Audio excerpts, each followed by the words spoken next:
Welcome to hot topic. ఎన్నికల రణానికి రంగం సిద్ధమైంది. తొలిదశ ఎన్నికల్లోనే ఆంధ్రప్రదేశ్ తెలంగాణలలో పోలింగ్ జరగబోతోంది. ఇది అత్యంత కీలకమైనటువంటి ఘట్టం. ప్రస్తుతం వివిధ పార్టీల వ్యూహాలు ఎలా ఉన్నాయి, అంచనాలు ఎలా ఉన్నాయి అన్నది ఒకవైపు అయితే, రెండో వైపున అకస్మాత్తుగా తెర మీదకు వస్తున్నటువంటి ఎగ్జిట్ పోల్స్ తరహాలో ప్రీ పోల్ సర్వేలు, ఈ ప్రీ పోల్ సర్వేలలో ఉన్నటువంటి ఫలితాలు ఏ మేరకు సాధ్యమవుతాయన్నటువంటి చర్చ కూడా నడుస్తుంది. ఈ రెండింటికి సంబంధించినటువంటి అంశం మీద చర్చిద్దాం. ఈ రోజున హైదరాబాద్ స్టూడియోలో ప్రస్తుతం మనతో ఉన్నారు విజయభాస్కర్ తెలుగుదేశం పార్టీ నాయకులు, శివశంకర్ వైఎస్ఆర్ కాంగ్రెస్ పార్టీ నాయకులు, శ్రీనివాసరెడ్డి తెలంగాణ రాష్ట్ర సమితి నాయకులు, అలాగే విజయవాడ నుంచి మనతో జాయిన్ అవుతున్నారు కిరణ్ జనసేన అధికార ప్రతినిధి కూడా. ముందుగా విజయభాస్కర్ గారు ఏమంటారు? ఈ ముందుగా ఎన్నికలు రావడం ఖర్చు తగ్గిందా లేకపోతే కష్టం అవుతుందా? నెల రోజులకే ఎన్నికలు ఉండటం అనేది అంటే రెండు రకాలుగాను చూడొచ్చు అండి. ఒక విధంగా చూస్తే అభ్యర్థుల పాలిట వరంగానూ చూసుకోవచ్చు. తక్కువ సమయం తక్కువ ఖర్చుతో ఎన్నికలు చేయవచ్చు.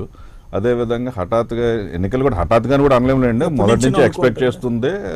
కాకపోతే ఫస్ట్ ఫేజ్ లోనే ఆంధ్రప్రదేశ్ తెలంగాణ రాష్ట్రాలకు పెట్టేస్తారనేది ఊహించలేదు.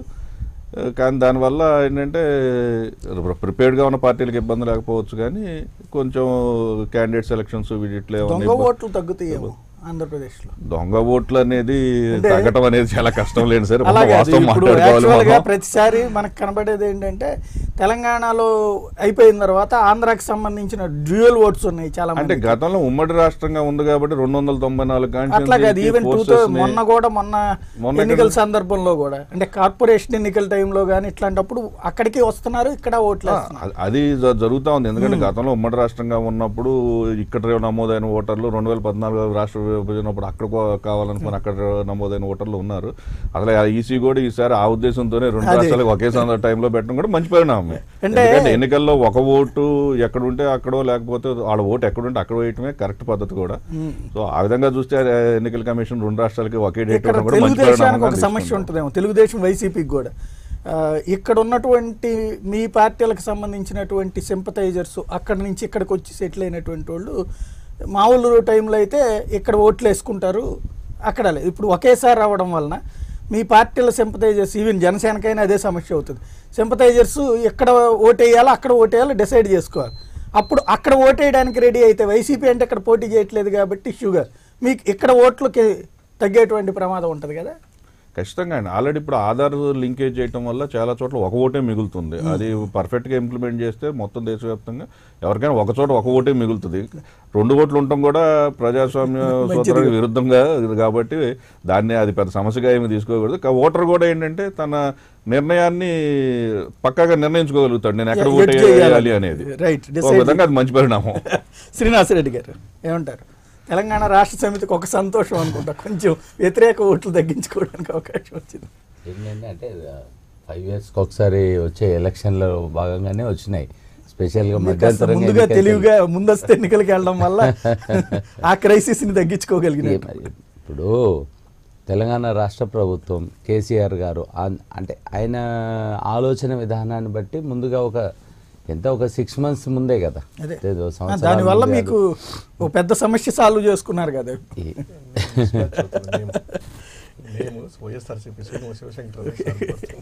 అయితే ఒకటే విషయం ఏంటంటే ఎలక్షన్స్ అనేవి రొటీన్గా ఎవ్రీ 5 years ఒకసారి వచ్చే ఎలక్షన్సే జనరల్ ఎలక్షన్.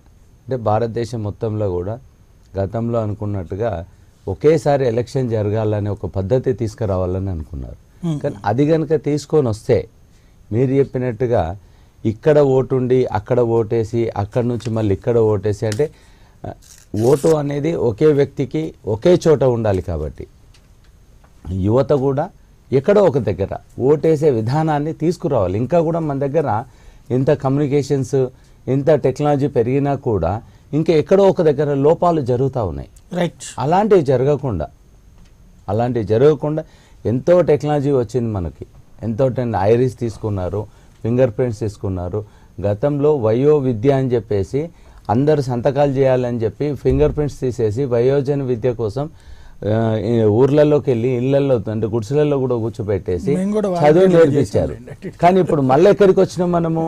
పురాణ సంస్కృతికి వచ్చినాం, మళ్ళీ ఫింగర్ ప్రింట్స్కి వచ్చినాం, ఐరిస్ దగ్గరికి వచ్చినాం. అంటే నేమంటే టెక్నాలజీ ఎంతైతే పెరుగుతుందో మన దగ్గర అంత పెడదవు కూడా పట్టించే టెక్నాలజీ కూడా పక్కకు వస్తుంది. Finger print finger print major అయిపోయింది. చదువు ఎక్కువైన తర్వాత మోసాలు చేయకుండా మళ్ళీ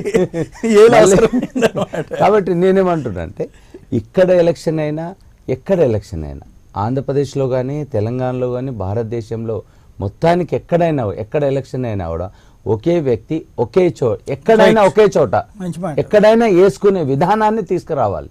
తీసుకొని వచ్చినప్పుడే మనకి ఏంటంటే ఈ కేసులు ఏది డాటా హ్యాట్రిక్స్ డాటా దొంగలు ఇవన్నీ పోతాయి.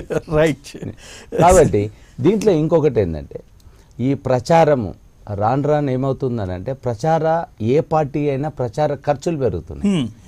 ప్రచార ఖర్చులు పెరిగినా కొద్ది ఏమవుతుంది, ఆ పార్టీలో ఉన్న వ్యక్తి కానీ ఆ పార్టీ కానీ ఈ డబ్బులన్నీ ఎక్కడి నుంచి సంపాదించాలా? అసలు సామాన్యుడు పోటీ చేసే పరిస్థితే లేదు. సామాన్యుడికి అసలు సమస్యనే లేదండి. ఎక్కడ సామాన్యుడు మంచోడండి, ఆయన సమాజ సేవకుడు, ఆయనను చూసి ఓటేద్దామంటే ఆయన చూసి ఓటేయాలి. కానీ ఇప్పుడు ఓటేస్తున్నా నాకేమి చూపించాలంటే ఖర్చు అవుతుంది. నేను సమాజ సేవకున్నంటే పొద్దుగా లేసి ఉన్న బట్టలు చెప్పుకొని వచ్చే సమాజ సేవ చేస్తూనే ఉండాలి. సమాజ సేవ చేస్తున్నాడు అంటే ఆయన ఎక్కడి నుండి తేవాలి? ఏదో ఒకటి చేయాలి. కాబట్టి ఏమంటున్నంటే ఈ విధానం అంతా కూడా చేంజ్ కావాలి. చేంజ్ అయ్యి ఒకే వ్యక్తి ఒకే దగ్గర ఓటేయాలి, ఒకే పార్టీకి ఓటేయాలి అనేది కాకుండా అతను ఆలోచన చేసి నెల రోజులు ప్రచారం చేసి అంత అవసరం లేదు. ఇప్పుడు టీవీ కమ్యూనికేషన్ వచ్చింది. ప్రతి ఒక్కరికి పుట్టిన పిల్లోడు ఈరోజు 5 సంవత్సరాల పిల్లోడి నుంచి కూడా ఏ పార్టీ, జగన్, కేసీఆర్, చంద్రబాబు నాయుడు, ఏ పార్టీ అంటే మనిషిని చూసి పార్టీ పేరు చెప్పే విధానానికి ప్రజలందరూ కూడా వచ్చారు. ఓటు హక్కు రాకుండానే వాడు చెప్పగలుగుతున్నారు. కాబట్టి నేను ఈ ప్రచారం ఇదంతా తీసేసి only 1 week only TV debate దగ్గర అమెరికా అది జరగాలని చెప్పి కూడా నేను కోరుకుంటున్నాను. శివశంకర్ గారు ఏమంటారు సార్? ఈ వైఎస్ఆర్ కాంగ్రెస్ పార్టీ ముందస్తు ఎన్నికలు అంటే 1 నెల రోజుల ముందు ఎక్స్పెక్టెడ్ వచ్చేసి నార్మల్గా ఏదో సెకండ్ వీక్లో మే సెకండ్ వీక్ కానీ ఏప్రిల్ 30th కానీ అనేసి ఊహాగానాలు ఉన్నాయి. ఏదైతే మొదటి విడతలోనే మన 2 రాష్ట్రాల ఎన్నికలు ఒకేసారి జరపడం వైఎస్ఆర్ కాంగ్రెస్ పార్టీ స్వాగతిస్తూ ఉంది. ఏ విధంగా అంటే మొదటి నుంచి కూడా మేము 2017వ సంవత్సరం నుంచి కూడాను ఒక ఎన్నికల కమిషన్ కానీ రాష్ట్రపతిని అప్పీల్ చేస్తూ ఉంటుంది. ఎందుకంటే నిజమైన ప్రజాస్వామ్యం బతకాలంటే, ప్రజాస్వామ్యంలో ప్రజాస్వామ్య రాజ్యం విజయం సాధించాలంటే ప్రతి ఒక్క వ్యక్తికి ఒకే ఓటు ఉండాలి, ఒకే ఓటు వేయాలి, ఒకే చోట వేయాలి అనేటువంటిది నిజమైనటువంటి ప్రజాస్వామ్యం బతికే రోజు వస్తుంది. సో ఏ విధంగా అవుతుందంటే మనం చూస్తున్నాం 17 లక్షల ఓటర్లు రెండు రాష్ట్రాల్లో హైదరాబాద్లో కానీ తెలంగాణ మిగతా ఖమ్మం జిల్లా అయితే ఇక్కడంతా 17 లక్షల ఓటర్లు వచ్చేసి 2 చోట్ల ఓటు హక్కు ఉన్నారనేసి స్ట్రాటజిక్ టీమ్ సర్వేల ప్రకారం తెలిసిన విషయం. అందులో ఏంటంటే 2 దఫాలుగా ఎన్నికలు నిర్వహించడం వల్ల 2014 ఎన్నికల్లో చూసాము కొంతమంది బస్సులు పెట్టి ఇక్కడంతా కూడాను మొబిలైజ్ చేసుకుని కూకట్పల్లి ఇటువంటి ఏరియాలో బస్సులు పెట్టుకుని తీసుకెళ్లేసి విజయవాడ పరిసర ప్రాంతాలకు వెళ్ళేసి అక్కడ ఓట్లు వేయించుకోవడము, తర్వాత 17 రోజుల తర్వాత ముందుగానే తర్వాత ఓటర్ ఇక్కడ ఓటు వేయడము. అంటే ప్రజాస్వామ్యం అనేది కొంచెం అబాస్ పాలవుతూ ఉండే. అలా కాకుండా ఈ రోజు ఒకే దగ్గర ఓటు వేయడం వల్ల దీనికి ప్రజాస్వామ్యాన్ని మనం బతికించడం అవుతుంది. రెండోది ఏంటంటే కనుక పూర్తిగా మేము ఈ రోజు కాదు కానీ 2015వ సంవత్సరం నుంచి 1 సంవత్సరం రోజులు మేము అవకాశం ఇచ్చాము తెలుగుదేశం ప్రభుత్వానికి. ఆ తెలుగుదేశం పార్టీ చేసినటువంటి కార్యక్రమాలు అయితేనేమి, రుణమాఫీల్లో ఫెయిల్యూర్ అయితేనేమి, తర్వాత జన్మభూమి కమిటీల ద్వారా వాళ్ళు ఏ విధంగా రాజులుగా ఒక్కొక్క ఊరికి ఒక్కొక్క సామంత రాజులు చేసినట్టు చేయడం వల్ల ఆ రోజు నుంచి కూడాను ప్రజలందరూ కూడాను, అది కాక వరుసగా 4 సంవత్సరాల నుంచి కూడా రైతాంగం సంక్షోభంలో ఏర్పడింది. సో కరువు కాటకాలతో అల్లాడిపోతా ఉన్నారు. వాళ్ళు కూడా ఎదురు చూస్తూ ఉన్నారు. ఎందుకంటే ఈ ప్రభుత్వాన్ని మీరు ఎన్నికల కోసం ఎదుగుతా ఉన్నారు, ప్రజలు ఎదురు చూస్తూ ఉన్నారు. 2017వ సంవత్సరంలో జన్మభూమి కమిటీలు ఏర్పాటు చేయడం వల్ల ఒక్కొక్క ప్రాంతాన్ని ఒక్కొక్క ఊరిని సామంతరాజుకు ఒక ఏడాది వాళ్ళు హింసించాక కదా తర్వాత కదా మారాల్సింది. రుణమాఫీ వల్ల ఫెయిల్యూర్ అయింది కదా సార్. ఫస్ట్ రుణమాఫీ సంపూర్ణ రుణమాఫీ అన్న తర్వాత ఆ తర్వాత రుణమాఫీ అన్న తర్వాత మొదటి సంతకం అన్నారు. మొదటి సంతకం అంటే ఇమ్మీడియట్ గా కోటయ్య కమిటీ అనేది ఆ తర్వాత జరిగినటువంటి 2 ఎన్నికలు నంద్యాల, కాకినాడ రెండిట్లో కూడా మీరు దెబ్బతిన్నారు కదా. మీ మాటకి పబ్లిక్ ఎందుకు యాక్సెప్ట్ చేయలేదంటే అక్కడ జరిగిన చిన్న లాజిక్ నిన్న డేటా చోరింది కదా. ఏ విధంగా నంద్యాల ఫార్ములా అంటే జనాలకి ఆ నంద్యాల ఫార్ములా డేటా చోరీ వల్ల చేసుకోవడం జరిగింది. ఏదైతే సేవామిత్రాన్ని పెట్టి మొబైలైజ్ చేసుకోండి ఒకటి దాంట్లో. సరే అది మళ్ళీ మనం నేను అనే పాయింట్ ఏంటంటే ఇవాళ 2014 రిజల్ట్ పునరావృతం అవుతుందా లేదు మీరు సాధించగలం అన్నటువంటి నమ్మకం వచ్చిందా? ఈ ముందు ఫస్ట్ ఫేజ్ ఎన్నికలు జరగడం వల్ల టైం మీకు సరిపోతుందా? ఎస్ సార్, ఎందుకంటే మేము సంసిద్ధంగానే ఉన్నాము. ఎన్నికలు ఎప్పుడొచ్చినా కూడాను మా అభ్యర్థులు కూడా పూర్తిగా రెడీగా ఉన్నారు. అంటే మా అధ్యక్షులు చెప్పినట్టు ఎన్నికల షెడ్యూల్ వస్తానే 2 రోజుల్లోనే అభ్యర్థుల ప్రకటన కూడా, రేపు ఎల్లుండిలో 2 రోజుల్లో అభ్యర్థుల ప్రకటన కూడా అయిపోతుంది. ఆల్రెడీ గ్రౌండ్ లో ఉన్నారు. ఇప్పటి నుంచి కాదు, ఏదైతే మొదటి నుంచి తెరుచున్నారు కదా, లాకులు తెరుచున్నారు కదా, ఇంకా వలసలు వస్తూ ఉన్నారు కదా, వలసలు అందరికి అకామిడేట్ చేయాలి. వలసలు వలసలు వస్తూనే ఉంటాయి, కానీ అభ్యర్థులు మాత్రం ఫైనలైజ్ అయిపోయింది. వచ్చిన వాళ్ళు ఏదో విధంగా వాళ్ళకి ప్రాముఖ్యత ఇస్తాం, అకామిడేషన్ టికెట్లే కాకుండా ఇంకొక విధంగా మీకు ప్రాధాన్యత ఇస్తామనేటువంటిది కొంచెం అదర్ కమిట్మెంట్స్ వస్తూ ఉంటారు. ఇప్పుడు మాత్రం పూర్తిగా we are ready to face elections. People are ready to give us mandate. Right. Kiran Kumar garu ఏమంటారు? జనసేన పరిస్థితి ఏంటి? ప్రిపేర్డ్ గా ఉందా?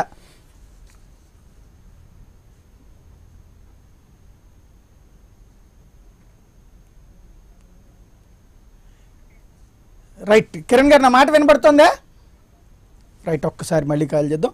ఇంకొక ప్రధానమైనటువంటి అంశం ఇవాళ సర్వేల ప్రకారం, సర్వేల్లోకి వెళ్లే ముందుగా ఈ అంశానికి సంబంధించి ఇంకొకటి విజయభాస్కర్ గారు, ఈవేళ దగ్గరగా హైదరాబాద్ కానీ వీటిలో 20 లక్షల నుంచి 30 లక్షల మంది గ్యారంటీ వచ్చి ఓటేస్తున్నటువంటి వాళ్ళు ఉన్నారు ఆంధ్ర ఓటర్లో. ఇప్పుడు వాళ్ళని ఇక్కడే వేయమని చెప్తారా? ఎందుకంటే they are well settled in Telangana, ఇక్కడే బ్రతికేస్తున్నారు 25-30 ఏళ్ల నుంచి కూడా. సరే, మూలాలు అక్కడ ఉన్నాయి, ఈ ఇళ్ళు ఆస్తులు అక్కడ ఉండొచ్చును, ఇక్కడ ఆస్తులు కొనేశారు, 2 వైపులా ఆస్తులు ఉన్నాయి. ఇప్పుడు అక్కడ ఆస్తి కోసం అక్కడ ఓటేయమంటారు, లేకపోతే ఇక్కడ బ్రతుకుతున్నారు కాబట్టి ఇక్కడ ఓటేయమని చెప్తారు. సార్, ఏ ఓటర్కైనా కానీ అది ఓటర్ యొక్క ఇష్టాలను బట్టి వాడి ప్రాధాన్యత, పార్టీ ఇన్ఫ్లుయెన్స్ తప్పకుండా ఉంటాయి. మాకు ఓటేయండి అని అడగటం వరకే పార్టీ చేయగలదు, కానీ మీరు చచ్చినట్టు నా దగ్గరికి వచ్చి ఓటేయాలి అని ఎవరిని ప్రభావితం చేయలేదు. పొలిటికల్ మేనేజ్మెంట్ అంటే అదే కదా. ఎన్ఆర్ఐలకి వాళ్ళ పాస్పోర్ట్ ఆధారంగా డీటెయిల్స్ తీసుకుని మీకు మేము ఇది చేస్తాము, మీరు 15 మందితో కలవండి అని 60 మంది ఎన్ఆర్ఐలతో ఒక్కొక్క సమావేశాలు పెట్టి అక్కడ వాళ్ళని కూడా ఇక్కడికి పిలుచుకొచ్చే ప్రయత్నం చేస్తున్నాం. ఎన్నికల కోసం ప్రతి పార్టీ ఇర్రెస్పెక్ట్ ఆఫ్ ఎనీ పొలిటికల్ ప్రయత్నాలు వాళ్ళు చేస్తారు.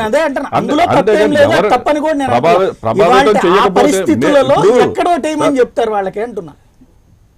ఇప్పుడు ఏ రాష్ట్రంలో ఎన్నికలు జరిగితే ఆ రాష్ట్రంలో ఇప్పుడు వాళ్ళకి ఓటు హక్కు కనుక ఆంధ్రాలో ఖచ్చితంగా ఉంటే 2 చోట్ల ఉంటాయి, అది వాళ్ళ ఇష్టం మీద ఆధారపడి ఉంటుంది. అంతేగాని నేను వచ్చేసి మీరు వచ్చి మాకు ఆంధ్రాలోనే వేయండి, తెలంగాణలో వేయొద్దు, ఖచ్చితంగా పిలుపులు ఉంటాయి, లేకుండా ఉండవు. అది మేము ఎలా చెప్పగలం? చూడండి సార్, ఒకటి టీడీపీ పోటీ చేస్తుంది, కరెక్ట్ కాదంటే 2 రాష్ట్రాల్లో ఉన్న పార్టీ కూడా పోటీ చేస్తుంది, దాని గురించి విషయం కాదు. ఎవరికి ఓటేయాలి అనేది నిర్ణయించుకోవాల్సింది సదరు ఓటరే కానీ అడగటంలో అనుకోండి. టీడీపీ ఒక ఎత్తు, ఎందుకంటే మీది హార్డ్ కోర్ ఫ్యాన్స్. మీరు ఏం నిర్దేశిస్తే కాంగ్రెస్ మంచిది మందే అంటే కాంగ్రెస్, లేదు జనసేన మంది అంటే మంది, జనసేన మంది కాదనగానే అంత హార్డ్ కోర్గా మీరందరూ బాబు గారి మెదడులో ఏముందో దాన్ని కరెక్ట్గా అమలు చేసేవాడు. ఇప్పుడు మీ మెదడులో తెలంగాణ ఓటర్ని ఆంధ్రాలో వేయించుకోవాలని లేదా తెలంగాణలో ఉన్నటువంటి ఆంధ్రా నుండి వచ్చి తెలంగాణలో సెటిల్ అయినప్పుడు మామూలు యాజ్ పర్ నామ్స్ అయితే 7 ఏళ్ల పాటు ఎక్కడ ఉంటే అక్కడికి వస్తుంది. ఇప్పుడున్న మన కొత్త చట్టం ప్రకారం 4 ఏళ్ల పాటు ఇక్కడ ఉంటే పౌరసత్వం ఉంది. కాబట్టి ఇప్పుడు పౌరులుగా ఇక్కడ ఉన్నారు, ఓటర్ గా అక్కడ కూడా ఉన్నారు, అక్కడ మీరే చెప్తున్నారు, అక్కడ కూడా ఉన్నారు. కాబట్టి నేను అనేది కూడా ఉన్నటువంటి వాళ్ళని అక్కడికి రమ్మంటారా? లేదు, మన టీడీపీ ఇక్కడ కూడా ఉంది కాబట్టి ఇక్కడే ఓటేయమని చెప్తారు. నేను ఈ విషయం వైసీపీ కంటే మిమ్మల్ని ఎక్కువ ఎందుకు అడుగుతున్నానంటే వాళ్ళు ఇక్కడ ఎట్లాగో పోటీ లేదు, మీరు 2 చోట్ల పోటీ చేయబోతున్నారు కాబట్టి నేను అదే స్పష్టంగా చెప్తున్నానండి. ఓటర్కి ఎక్కడ కావాలనుకుంటే అక్కడ ఓటేసుకుంటాడు.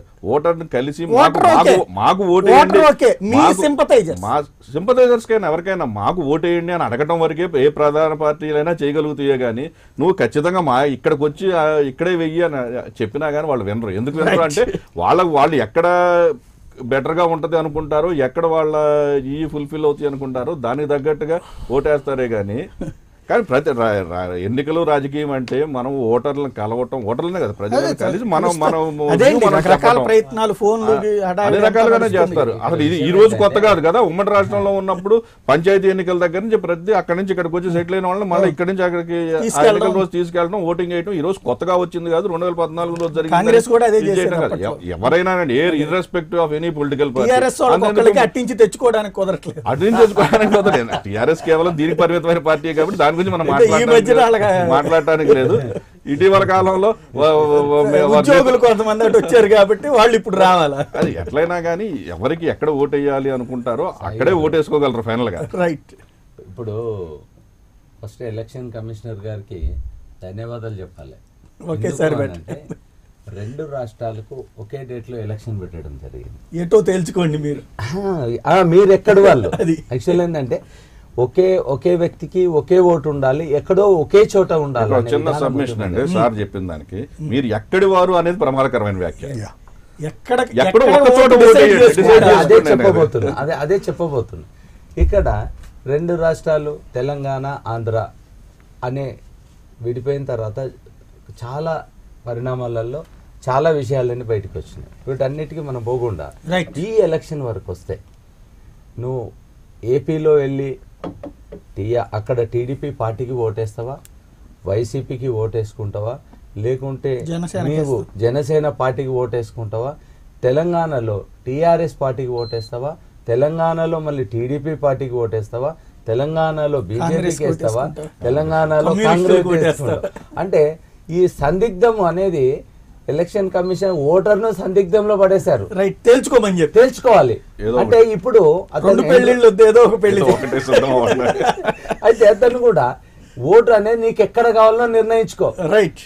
అంటే ఇక్కడ ఉండాలి అనుకుంటే అక్కడ కట్ అయిపోతుంది. అది అక్కడ పోయి ఓటు వేసుకోవాలనుకుంటే ఇక్కడ కట్ అయిపోతుంది. రైట్. అంటే అతని కూడా ఒక క్లారిటీ వచ్చేస్తుంది. రైట్. ఇక్కడ వ్యాపారం చేసుకుంటావా, వ్యాపారంతో పాటు అలాగే నేను అనేది ఇక్కడ ఉద్యోగం వ్యాపారం చేసుకుంటూ ఇక్కడదే ఈ స్టేట్ పౌరుడిగా మిగులుతున్నావా, లేదు లేదు లేదు సార్ భాస్కర్ గారు. ఈ మధ్య కాలంలో అంటే లాస్ట్ 5 years లో కనుక చూస్తే తెలంగాణ రాష్ట్రం ఆంధ్ర తెలంగాణ విడిపోయిన తర్వాత కూడా మీరు గమనించాల్సింది ఒకటి ఉంది, సంబంధాలు చాలా పెరిగినాయి. రైట్. పెళ్లిళ్ళు సంబంధాలు చాలా పెరిగినాయి. స్టేట్ విడిపోయాక బంధం చాలా పెరిగింది. అంటే ఇక్కడ అమ్మాయిలు అక్కడ అబ్బాయిలు, అక్కడ అమ్మాయిలు ఇక్కడ అబ్బాయిలు అనేది అంటే చాలా పెరిగినాయి. చాలా పెళ్లిళ్ళు అంటే సంబంధాలు చాలా పెరుగుతా. నేను అనేది కర్ణాటక అక్కడికి వెళ్ళినటువంటి వాళ్ళు, ఆంధ్ర పీపుల్, కర్ణాటక కానీ చెన్నై ఆ ఏరియాలో ఉన్న వాళ్ళందరూ ఖచ్చితంగా వెనక్కి వచ్చి ఓటేస్తారు. బట్ తెలంగాణలో ఉన్నటువంటి వాళ్ళు మాత్రం 2 చోట్ల డిసైడింగ్ ఫ్యాక్టర్ ఉండేవాళ్ళు ఇటు అటు అనేది తెలుసుకునేవాళ్ళు. తెలుసుకోవాలి. ఇదివరకంటే ఇక్కడే వేసి అక్కడే వేస్తుండేవాళ్ళు. ఇప్పుడు అవకాశం లేకుండా సింగిల్ అయింది. ఒక విధంగా చెప్పాలి ఏంటంటే రాష్ట్ర విభజన ప్రక్రియ సమగ్రంగా పూర్తి స్థాయిలో తెలుస్తుంది ఏ రాష్ట్రపు ఓటర్ గా మిగులుతావు. రైట్. కిరణ్ గారు, జనసేన ప్రిపేర్డ్ గా ఉందా? గుడ్ మార్నింగ్ సాయి గారు. మార్నింగ్ అండి. హలో సార్, వినపడుతుందా? వినపడుతుంది, చెప్పండి. జనసేన ప్రిపేర్డ్ ఉందా? 100% మేము 2000 సార్ 100% అబ్సల్యూట్ ప్రిపేర్ ఉంది సాయి గారు. మేము మా నాయకుడు ముమ్మడివారు పర్యటనలో భాగంగానే ఆ రోజు నుంచే డిక్లేర్ చేయడం మొదలు పెట్టారు క్యాండిడేట్స్ ని. ఆల్మోస్ట్ 90 క్యాండిడేట్స్ అనేవాళ్ళు ఎప్పుడో ఆల్రెడీ ప్రిపేర్డ్ గా ఉన్నారు. అఫీషియల్ గా డిక్లేర్ చేయడమే తరువాయి. అలాగే బ్యాలెన్స్ ప్రక్రియ కూడా, ఎందుకంటే మా స్క్రీనింగ్ కమిటీ ముందుకు వచ్చిన అప్లికేషన్స్ కానివ్వండి ఇవన్నీ స్క్రూటనైజ్ చేయడం జరిగింది. దీంట్లో భాగంగానే ఆల్మోస్ట్ ఎవ్రీథింగ్ ఈజ్ ఫైనల్. రేపొద్దున బహుశా ఇవాళ రేపట్లో మా అధినాయకుడు అన్ని ఆల్మోస్ట్ ఎవ్రీ కాన్స్టిట్యున్సీకి అనౌన్స్ చేస్తున్నారని చెప్పి మాకు ఇన్ఫర్మేషన్ రావడం కూడా జరిగింది.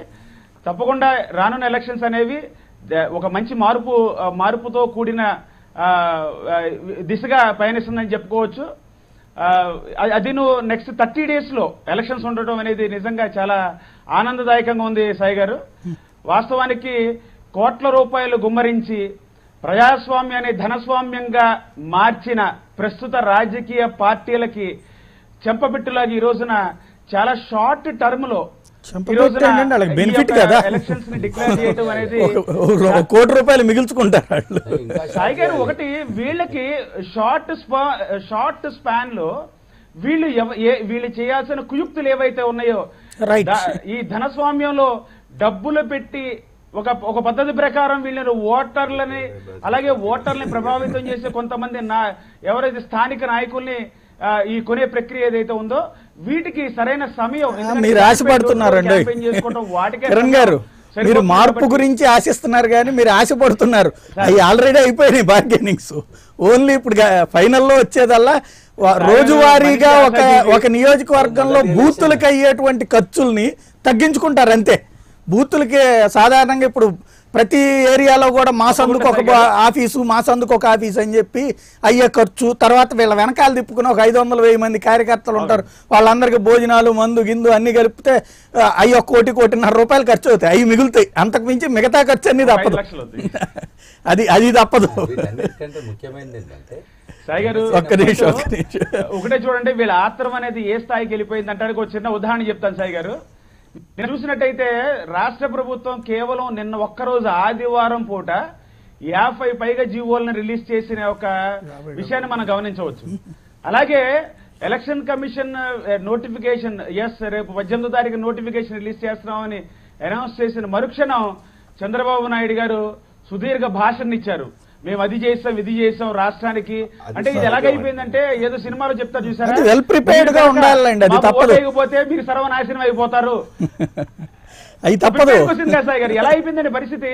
మేము ఏదో ఉద్ధరించేసాం రాష్ట్రాన్ని, చాలా విపరీతంగా రైట్. ఆ చర్చలోకి వెళ్దాం మళ్ళీ. అభివృద్ధి చేశారు అర్థం కాదు. ఒక్క నిమిషం, ఆ చర్చలోకి వెళ్దాం. ఫస్ట్ నేను అంటోంది ప్రిపరేషన్, ఫస్ట్ ఫేజ్ లో మనం ప్రిపరేషన్ గురించి మాట్లాడి. నేను అంటోంది ఇవాళ జనసేనకి క్యాండిడేట్లు అంటే మీరు తటస్థులు అనేటువంటి వాళ్ళు, లేదంటే గనక సాధారణ వర్గాల నుంచి వచ్చినటువంటి వాళ్ళని పెట్టుకునేటువంటి కార్యక్రమం చేస్తున్నారు. ఈ ప్రయోగం ఈ దఫా విజయవంతం అన్నటువంటి నమ్మకం ఉందా మీకు? డెఫినెట్లీ సాయి గారు. ఎందుకంటే ఇప్పుడు ఎవరైతే అవినీతి అక్రమాల్లో కూరుకుపోయి ఉన్న రాజకీయ నాయకులకి మేము దూరం అండి. మంచి నడవడిక ఉండి, మంచి ట్రాక్ రికార్డు ఉండి, మంచి చదువు ఉన్న వాళ్ళని ఎంకరేజ్ చేయాలనేదే మా పవన్ కళ్యాణ్ గారి యొక్క ఆశయం. సో ఇలాంటి మంచి నాయకుల్ని ప్రజల మధ్యకి తీసుకొచ్చి ఒక మంచి పరిపాలన అందించాలనే ఒక దృఢ సంకల్పంతో ఈ రోజున ఈ యొక్క ట్రెడిషనల్ నాయకులకి దూరంగా ఉండడం జరిగింది. తప్పకుండా మా అభ్యర్థులు అయితే ఆల్మోస్ట్ ఎవ్రీథింగ్ ఫైనల్ అయిపోయింది సాయి గారు. మేము లాస్ట్ మూమెంట్ వరకు ఇంకా నామినేషన్ ప్రక్రియ ముగిస్తున్నాం అనే టైం వరకు వెయిట్ చేయకుండా with in a very short span మొత్తం 175 స్థానాల్లో అలాగే 25 పార్లమెంటరీ స్థానాల్లో మా యొక్క అభ్యర్థుల్ని అనౌన్స్ చేయడం జరుగుతుంది సాయి గారు. అంటే ఇక్కడ గతంలో ఇలాంటి ప్రయోగాలు 2-3 చేశారు. అందులో ఒకటి లోక్సత్తా చేసింది. ప్రజలలోకి వచ్చేటప్పటికి ఏంటంటే అందరికీ కూడా మంచి నాయకుడు కావాలా, రెండవది అవినీతి చెయ్యని పాలన గురించి అనుభవం ఉన్నటువంటి వాళ్ళు కావాలా అనే మాటే అన్నారు. కానీ చివరికి వాళ్ళని తీసుకొచ్చి 3% ఓట్ల దగ్గర పరిమితం చేశారు. అట్లాగే ప్రజారాజ్యం ఓ ప్రయత్నం, అంటే మాసు ప్లస్ క్లాసు మిళితమైనటువంటి దాదాపు 100కి పైగా బీసీలకి సీట్లు ఇచ్చినటువంటి సందర్భం ఉంది. బట్ అది ఆశించిన సక్సెస్ కాలేదు, అది కంటిన్యూటీ కాలేదు. ఇవాళ మీరు మళ్ళీ ఆ తరహా ప్రయోగం చేస్తూ ఉన్నారు. ఇప్పుడు ఇంకో వైపున 2 స్ట్రాంగ్ ఫోర్సెస్ ఉన్నాయి. అటు టీడీపీ బలహీనంగా లేదు, ఇటు వైసీపీ బలహీనంగా లేదు. అంటే వాళ్ళ క్యాడర్ అయితే అవతలకి పోవాలి, కొత్త ఓటర్లు ఏంటనేదే తేలాల్సి ఉంది. వాళ్ళ ఓట్లు వాళ్ళకి అట్లున్నప్పుడు మీరు ఏ బేసిస్ మీద విజయాన్ని ఎక్స్పెక్ట్ చేస్తున్నారు? టీడీపీ వైసీపీ ఓట్లు చీలి మీకు వస్తాయి అనుకుంటున్నారా, వాళ్ళది కాని ఓట్లు మీకు వస్తాయి అనుకుంటున్నారా?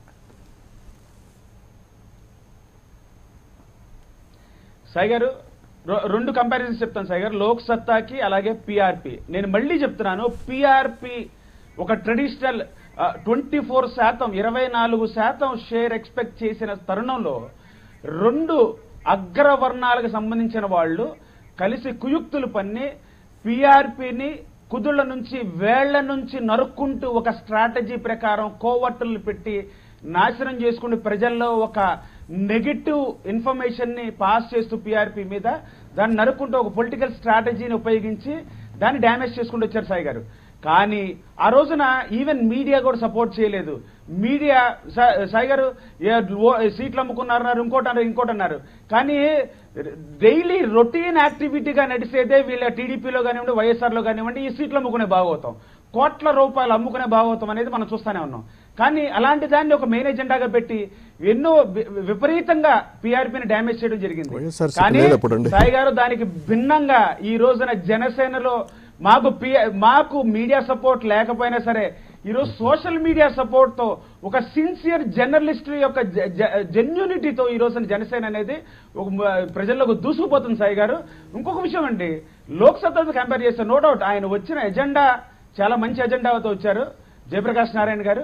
కానీ ఇంకొక విషయం అర్థం చేసుకోవాల్సింది ఏంటంటే ఆయన మీద కూడా అభియోగాలు రావడం జరిగింది. కానీ ఆ విషయాన్ని పక్కన పెడితే జెన్యూనిటీకి, సిన్సియరిటీకి, యాంటీ కరప్షన్ కి ప్రజలు అనేవాళ్ళు పెద్దపీట వేస్తున్నారనేది మనం అర్థం చేసుకోవాలి. ఈ మధ్య కాలంలో మా నాయకుడు పవన్ కళ్యాణ్ గారు రాయలసీమ పరిసర ప్రాంతాల్లో పర్యటించినప్పుడు విద్యార్థులు, ప్రత్యేకించి డాక్టర్స్ కానివ్వండి, ఇంజనీర్స్, హై ప్రొఫెషనల్స్ కానివ్వండి, ఈవెన్ ప్రొఫెసర్స్ కానివ్వండి, వివిధ పారిశ్రామికవేత్తలు కానివ్వండి, రైతులు కానివ్వండి, సాయి గారు వీళ్ళ అన్ని సెగ్మెంట్స్ లో కూడా పవన్ కళ్యాణ్ గారి మీద ఒక నమ్మకం, ఈయనైతే ఇక్కడ ఒక్క మాట అండి కిరణ్ గారు, ఒక నమ్మకం అండి. కిరణ్ గారు, లక్షలాది మంది జనం. కిరణ్ గారు ఒక పాయింట్ ఏంటంటే మొన్న జగన్ వెళ్ళినప్పుడు అందరూ మాట్లాడారు, చంద్రబాబు వెళ్ళినప్పుడు అందరూ మాట్లాడతారు, పవన్కి కూడా అందరూ మాట్లాడతారు. ఇక్కడ అన్ని వర్గాలు కలవడము లేకపోతే మద్దతు ఇచ్చామని ప్రకటించడం అనేటువంటిది ఒక కాన్సెప్ట్. ఇక్కడ నేను అడిగేది ఏంటంటే మీరు అన్నటువంటి ఈ తటస్థ ఓటర్లు లేదా ఇప్పుడు అవినీతి, ఏ ప్రజలు అవినీతి కావాలనుకోరు, ఏ ప్రజలు రౌడీజం కావాలనుకోరు, ఏ ప్రజలు ఫ్యాక్షనిజం కావాలనుకోరు. కానీ ఉన్న వెధవల్లో మంచి వెధవని ఎన్నుకోవడం ప్రజాస్వామ్యమే. అట్లాంటి స్టేజ్ కాకుండా మీరు మంచోళ్ళని తెస్తున్నాం, ఆ మంచోళ్ళు మమ్మల్ని పాలించగలరు అన్నటువంటి నమ్మకాన్ని జనంలోకి తీసుకెళ్లడం అనేటువంటిది ముఖ్యం. అట్లాంటి పరిస్థితి అంటే ఆ విధంగా జనానికి నమ్మదగినటువంటి లేదా గుర్తించదగినటువంటి నాయకుల్ని ఎంపిక చేస్తున్నారా, లేదంటే కనుక ఓ ర్యాండమ్ ఎంపిక లాగా ఉంటుందా మీది? తప్పకుండా సాయి గారు, ఇక్కడ మా అభ్యర్థులు ఎవరైతే ఉన్నారో మేము అదే చెప్తున్నాం, చాలా క్లియర్ గా ఎలాంటి మచ్చలేని అభ్యర్థుల్ని ప్రకటించబోతున్నారు. సార్ ఒక్క చిన్న సబ్మిషన్ సాయి గారు ఏంటంటే, పవన్ కళ్యాణ్ గారి దగ్గర ఇప్పుడు ఆ పార్టీకి వచ్చారు, ఈ పార్టీకి వస్తున్నారు జనాలు. ఒకటండి, మేము మందు అలాగే బిర్యానీ అలాగే ఒక 500 కాగితం ఇచ్చి మేము తరలించట్లా. స్వచ్ఛందంగా లక్షల మంది జనం కేవలం పవన్ కళ్యాణ్ గారి మీద ఉన్న ఒక నమ్మకంతో ఈ రోజున రావడం జరుగుతుంది. సాయి గారు ఒకటే విషయం అండి, ఎవరి కాళ్ళు ఇప్పుడు మమ్మల్ని ఒకసారి మా దగ్గర డబ్బులు లేవని చెప్తారు, ఇంకోసారి వీళ్ళు కోట్ల రూపాయలు వెచ్చించి ప్రజల్ని తరలించారని చెప్తారు. అలాంటి స్టేట్మెంట్స్ వాళ్ళకి వాళ్ళే క్లారిటీ. పవన్ కళ్యాణ్ గారు ఈసారి ఎట్టి పరిస్థితుల్లో మా నాయకుడిని మాత్రమే చూసి ఓటు వేయాలని చెప్పి మేమందరం కోరుకున్నాం సార్. ఎందుకంటే మోస్ట్లీ 60 to 70% ఫ్రెష్ క్యాండిడేట్స్ ని తీసుకురావడం జరుగుతుంది.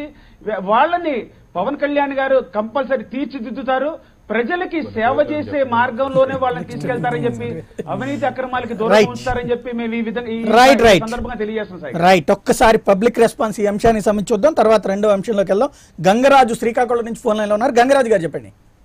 అందరికీ నమస్కారం సార్, అక్కడ ఉన్న పెద్దలందరికీ నమస్తే. చెప్పండి సార్. ఈ ఎలక్షన్స్ అయితే బాగా కరప్షన్ అవుతుంది సార్, ఎందుకంటే అన్ని ప్రధాన పార్టీల దగ్గర ఎక్కువ డబ్బులు సంపాదించారు. ఇక్కడ ఒక్క మాట చెప్పండి గంగరాజు గారు, ఇప్పుడు ఈ మధ్యనే పథకాలన్నిటి రూపంలో వేలకు వేలు డబ్బులు వచ్చినాయి. ఆ వేలకు వేలు డబ్బులు వచ్చిన వాళ్ళకి వీళ్ళు ఎన్ని వేలు ఇస్తే యాక్సెప్టబుల్ అవుతుంది? అంటే ఇప్పుడు 1000 ఇచ్చినా సాటిస్ఫైడ్ కాదు కదా. 10,000 చేతిలో ఉన్నప్పుడు 1000 రూపాయలు ఇస్తే నార్మల్ అనిపిస్తుంది కదా. అప్పుడు 11,000 అయితే వీళ్ళు ఇవ్వలేరు కదా. అప్పుడు ఇంకా డబ్బు ప్రభావం ఉంటదా ఎన్నికల్లో? ఉంటది సార్, ఇంకా ఉంటది. కాకపోతే ఇదైతే లీగల్ గా వెళ్తారు, ఇల్లీగల్ కంటే ఇంటికి 3,000 వచ్చి ఇచ్చే రోజులు కూడా వస్తాయి సార్. మీరు మరీ పెంచుతున్నారు బేరం. అవును సార్, ఇంటికి 3,000 3 ఇచ్చినా కూడా చాలదు కదా. 10,000 రూపాయలు తీసుకున్న డ్వాక్రా మహిళకు 3 ఇస్తే ఏముంది, మొన్నే కదా మాకు వచ్చినాయి అనుకోరా సార్. అందుకే ఎవరు డబ్బులు ఇచ్చినా సరే ఓటర్లు అనేవి తెలివైన వాళ్ళు సార్. ఎంత డబ్బులు ఇచ్చినా సరే ఈ ఎలక్షన్స్ మాత్రం అందరూ దగ్గర డబ్బులు తీసుకుంటారు, వాళ్ళు ఎవరికి వేయాలో వాళ్ళకే వేస్తారు. అందుకే సార్ నేను ఒక అవేర్నెస్ సాంగ్స్ అనేది కూడా రాస్తాను వాటర్లో ఓటు శాతం కూడా పెంచడానికి. రైట్, థ్యాంక్ యూ గంగరాజు గారు. ప్రదీప్ కాలిఫోర్నియా నుంచి ఫోన్ లైన్ లో ఉన్నారు. ప్రదీప్ గారు చెప్పండి. నమస్కారం అండి సాయి గారు, ఆల్ ద ప్యానలిస్ట్ అక్కడ ఉన్న వాళ్ళకి చెప్పండి. జస్ట్ 2 కామెంట్స్ అండి. ఫస్ట్ థింగ్ ఏంటంటే, ఈ ఎలక్షన్ షెడ్యూల్ రిలీజ్ చేసినందుకు వీఆర్ వెరీ హ్యాపీ. తొందరగా అయిపోతుంది ఇదంతా గోళ అని. నెక్స్ట్ థింగ్, మీరు అంటున్నారు కదా డబ్బులు ఇచ్చిన జనాలంతా ఇన్నోసెంట్ ఏం కాదు. ఇప్పుడున్న టైంలో డబ్బులు ఏదో 1000 రూపాయలు ఇచ్చి ఓట్లు కొనుక్కుంటారు అంటే అంత అమాయకులేం కాదు. సో డబ్బులు తీసుకున్నా గానీ జనాలు మంచి విజ్ఞతతో ఒక డెసిషన్ తీసుకుంటారు. ఇంకో విషయము, జనసేన పవన్ కళ్యాణ్ గారి మీద చాలా హోప్స్ ఉన్నాయండి మాకు. బట్ ఇంకా అగ్రెసివ్ గా ప్రచారం చెయ్యాలి. మాకెందుకో బ్యాక్ అయినది పిఆర్పీదే గుర్తొస్తుంది. సో కొంచెం అగ్రెసివ్ గా చేసుకుంటే బాగుంటుంది. All the best. Thank you Pradeep గారు. విజయలక్ష్మి అనకాపల్లి నుంచి ఫోన్ లైన్లో ఉన్నారు. విజయలక్ష్మి గారు చెప్పండి. నమస్తే అండి సాయి గారు. నమస్తే అండి. నేను సాధారణ గృహిణి అండి. ఓకే. ఇప్పుడు అందరూ పవన్ కళ్యాణ్ గారు, జగన్మోహన్ రెడ్డి గారు అందరూ సంక్షేమ పథకాలు అనేస్తున్నారు. చంద్రబాబు నాయుడు గారు అందరూ సంక్షేమ పథకాలు అవసరం లేదండి, కనీసం ఉపయోగపడి చేయండి. చంద్రబాబు నాయుడు గారు సంపాదన ఎలాగా క్రియేటివిటీ నేర్పించాలండి, ఉద్యోగాలు అంతే తప్ప మీకు ఇది ఇచ్చేస్తాం మాకు ఇది ఇచ్చేస్తాం అని చెప్తున్నారు. 10% రిజర్వేషన్ తిని కూర్చోబెట్టున్నారండి. ఎందుకు నిరుద్యోగ భృతి ఎందుకండి? ఎవరికి ఇస్తున్నారు? దేనికి ఇస్తున్నారు అసలు? దేనికండి నిరుద్యోగ భృతి? 10% రిజర్వేషన్ అని కేంద్రం అనౌన్స్ చేసింది. దాంట్లో కాపులకు 5% అంటున్నారు, మిగిలిన వాళ్ళకి 5% అంటున్నారు. అసలు రిజర్వేషన్లు ఎందుకండి? దేనికండి రిజర్వేషన్ వ్యవస్థ? దేనికి? ఎవరిని కించపరచడానికి? పిల్లలందరూ ఒకలాగే చదువుతున్నారండి, అందరికీ 10 పాయింట్స్ వచ్చేస్తున్నాయి. గవర్నమెంట్ స్కూల్స్ లో ఎలా ఉన్నాయో ఒకసారి చూడండి. పైనుంచి వర్షం కురుస్తుంటే టీచర్లు గొడుగులు వేసుకుని పిల్లలు అలా చదువుతున్నారు. వాళ్ళ గురించి ఎవరు పట్టించుకోవట్లేదు. పట్టించుకోకుండా కాదండి, వాళ్ళ గురించి పట్టించుకోకుండా ఒక నాయకుడు అంటాడు బ్రాహ్మణ కార్పొరేషన్ 10,000 కోట్లు అంటాడు, ఒకటి 5,000 కోట్లు. ఏంటండి ఇది? వాళ్ళ సొంత డబ్బులు పనిచేస్తున్నారు అందరూ. సంక్షేమ పథకాలకి గవర్నమెంట్ సొమ్మునే పంచే ఘనత అండి చంద్రబాబు నాయుడు గారిది. అంత డేర్ గా పంచుతున్నారు. డ్వాక్రా మహిళలకు 10,000 వచ్చాయి అంటున్నారు. ఎక్కడ వచ్చాయండి డ్వాక్రా మహిళలకి? 2.5 ఇచ్చారట కదా. 2.5, 3.5 ఇచ్చిన వాళ్ళని అడగండి, వచ్చిన వాళ్ళని అడగండి. ఎవరికి ఏమీ రాలేదండి. 2.5 ఓకే మీరు అన్నది వచ్చాయి చాలా మందికి, 3.5 ఏమి ఎవరికి వచ్చేయలేదండి. ఇదంతా అపోహ అండి, ఇదంతా ప్రజల్ని మభ్య పెడుతున్నారు. పిచ్చోళ్ళు ఎవరు లేరు. థ్యాంక్ యూ విజయలక్ష్మి గారు. నాగమణి హైదరాబాద్ నుంచి ఫోన్ లైన్లో ఉన్నారు. నాగమణి గారు చెప్పండి. ఎవరైనా అది పవన్ కళ్యాణ్ గారు డబ్బులు పంచడంటున్నారు కదండి, ఎవరైనా పంచవలసిందేనండి. డబ్బులు లేకపోతే ఎవరో ఓటేయట్లేదు. నిక్కచ్చిగా ఉన్న వాళ్ళు ఎవరో లేరు. ఎందుకని అంటే డబ్బులు తీసుకున్న అందరూ పంచితే ఎవరికి ఓటేస్తారు? అసలు ఇవ్వకూడదండి, ఇచ్చేవాళ్ళే ఇవ్వకూడదు. మీరే అంటున్నారు కదా ఇవ్వకపోతే ఓటేయట్లేదని. వేయట్లేదండి అంటున్నారు కదా అందరూ. చంద్రబాబు గారు ఇస్తున్నారు, వీళ్ళు ఇస్తున్నారు, వాళ్ళు ఇస్తున్నారు, వాళ్ళకే వేస్తామని. ఎవరికే ఇవ్వకూడదండి. పవన్ కళ్యాణ్ గారైనా ఆ సినిమాలు మానేసి కోట్లు సినిమాలు మానేసి ఎందుకు వచ్చారండి? అది డబ్బుల కోసమే కదా. ఎవరో ఊరికే ఎవరో చేయరు. థ్యాంక్ యూ అండి నాగమణి గారు. ప్రభాస్ ఫ్రమ్ టెక్సాస్ నుంచి ఫోన్ లైన్ లో ఉన్నారు. ప్రభాస్ గారు చెప్పండి. ప్రమోద్ గారు గుడ్ ఈవినింగ్ అండి. Good morning. మీరు టాపిక్ చేశారు. సో సర్వేస్ కి అసలు నో కేర్ అండి ఇప్పుడు ఈ టైంలో. ఎందుకంటే అసలు ఇంకా మేనిఫెస్టోస్ కానీ అఫీషియల్ గా క్యాండిడేట్స్ కానీ ఏవి చేయలేదు. సో అసలు సర్వేస్ కన్సిడర్ చేయడం సర్వేల దగ్గరికి ఇంకా చర్చలోకి వెళ్తున్నాం. మేనిఫెస్టో వచ్చాకే చేయాలి. అండ్ జనసేనకి క్యాండిడేట్ లేదంటున్నారు. పవన్ కళ్యాణ్ గారిని చూసే ఓటేస్తారు కానీ క్యాండిడేట్ ని చూసి ఇప్పుడు ఆ కాలం మారిపోయిందండి. ఐదర్ వేస్తే cash base, either money base, leader base మీద నడుస్తుంది. సో పవన్ కళ్యాణ్ చూసే చేస్తారు. సో అది ప్లస్ పాయింట్ అవుతుంది కానీ నెగిటివ్ పాయింట్ అస్సలు అవ్వదు. అండ్ కాలం కూడా బై టీఆర్పీతో మీరు కంపేర్ చేశారు. సో 2009 కి 2019 కి అసలు లాట్ ఆఫ్ చేంజెస్ వచ్చాయి. సో అసలు అప్పుడున్న సిచ్యువేషన్ కి ఇప్పుడున్న సిచ్యువేషన్ కి జనాల్లో మినిమం డబ్బులు పంచినా గానీ తీసుకుంటారేమో కానీ ఓటు మాత్రం ఎవరు సరైన వాళ్ళు అనుకుంటారు. ఇంకొకటి నాకు first happy thing April 11th రోజు రావడం అండి. ఎందుకంటే జగన్ గారికి ఆ రోజు జైలు ఉండదు. అది నాకు చాలా హ్యాపీగా ఉందండి. అటెండ్ అవుతుంది. థ్యాంక్ యూ ప్రమోద్ గారు. నరేష్ బెంగళూరు నుంచి ఫోన్ లైన్ లో ఉన్నారు. నరేష్ గారు చెప్పండి. సాయి గారు గుడ్ మార్నింగ్. మార్నింగ్ అండి. మాకు యాక్చువల్ గా ఈసారి పవన్ కళ్యాణ్ గారి మీద చాలా హోప్స్ ఉన్నాయండి. వాళ్ళు కానీ విషయం ఏంటంటే వాళ్ళు విలేజెస్కి వెళ్ళి విలేజ్ ఓటర్స్ని ఎక్కువ ఆకట్టుకుని ట్రై చేయాలి. ఈ టైం తక్కువ ఉంది. బట్ స్టిల్ వాళ్ళు యూజింగ్ మీడియా కానీ మీడియా సపోర్ట్ లేదనుకోండి అఫ్ కోర్స్. బట్ సంహౌ ఏదో ఒక కొత్త కనబెట్టి విలేజెస్కి వెళ్ళి చేయాలి. రైట్. థ్యాంక్ యూ నరేష్ గారు. జగదీష్ చీరాల నుంచి ఫోన్ లైన్లో ఉన్నారు. జగదీష్ గారు చెప్పండి. గుడ్ మార్నింగ్ సాయి గారు. మార్నింగ్ అండి. సార్ ఇక్కడ కూర్చున్న రాజకీయ నాయకులందరూ మేము అది చేసాం అని చెప్తున్నారు కదా. మాది కొమ్మమూరు కెనాల్ పక్కన ఒక పల్లెటూరు అండి. మన విజయ్ భాస్కర్ గారు చెప్పగలరు మీ ఏరియాని. అదే సార్, ఆ ఊర్లో అంటే మా ఊరు మా కెనాల్ ఉన్న ప్రతి ఊరికి కనీసం చిన్నప్పటి నుంచి నేను చూస్తున్నా అండి, తెల్లవారుజామున 2 గంటలకు 3 గంటలకు వెళ్ళి వంతులు వేసుకొని నీళ్లు తెచ్చుకునే పరిస్థితి నుంచి ఇప్పుడు కాకపోతే కొనుక్కుంటున్నాం అండి 20 రూపాయలు పెట్టి. ఉపాధి హామీ పథకం గురించి నిన్న చంద్రబాబు నాయుడు గారు చాలా గొప్పగా చెప్పారండి. రోజుకు 150 రూపాయలు కూలి ఇచ్చిన దాంట్లో 20 రూపాయలు పెట్టి నీళ్లే కొనుక్కుంటే మిగతా వాటిలతో అదే ఐ మీన్ ఏం పెట్టి పిల్లల్ని పోషించుకుంటారో ఒకసారి ఆలోచించుకోవాల్సిన పరిస్థితి ఉంది.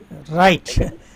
మిగతా పార్టీలు వాళ్ళ అంటే ఐ మీన్ వాళ్ళ సిద్ధాంతాలు ఎన్ని పక్కన పెట్టినా కానీ ప్రజలకు మేలు చేసే కనీసం తిండి కనీసం ఈ వచ్చే ఇప్పుడు అది వచ్చింది కదండి. మీరు చెప్పిన 150 రూపాయల్లో 30 రూపాయలు పెట్టి నీళ్లు కొనుక్కుంటే అన్న క్యాంటీన్కి వెళ్ళి 3 పూట్ల భోజనం టిఫిన్ చేసేసరికి 15 రూపాయలు పోను మిగతాదంతా మిగులుతుంది కదా. అదే సార్, ఇంకా మరి మిగతా వైద్యం కానీ అదే మరి 100 మిగులుతోంది. అదే ఆ 100 రూపాయలతోనే మిగతా అంటే ఎలా సార్? కనీసం వచ్చే ప్రభుత్వంలో అయినా సరే మిగతావన్నీ అంటే మంచి విద్య వైద్యం. రైట్, మంచి పాయింట్ చెప్పారు. థ్యాంక్ యూ జగదీష్ గారు. విజయ్ హైదరాబాద్ నుంచి ఫోన్ లైన్లో ఉన్నారు. విజయ్ గారు చెప్పండి. హలో విజయ్ గారు చెప్పండి. సాయి గారు నమస్తే అండి. నమస్తే అండి. సార్ పవన్ కళ్యాణ్ వల్ల నాకు చాలా ఆశలు ఉండేవి ప్రీవియస్ గా. ఓకే. మా బేసిక్ వచ్చేసి కడప అనమాట. ఓకే. సో ఆయన కడపకు వచ్చేసి మొన్న రీసెంట్ గా మాట్లాడారు కదా, కడప కోటలో బద్దలు కొడతాము, తర్వాత అదే తలలు నరుకుందాం రండి.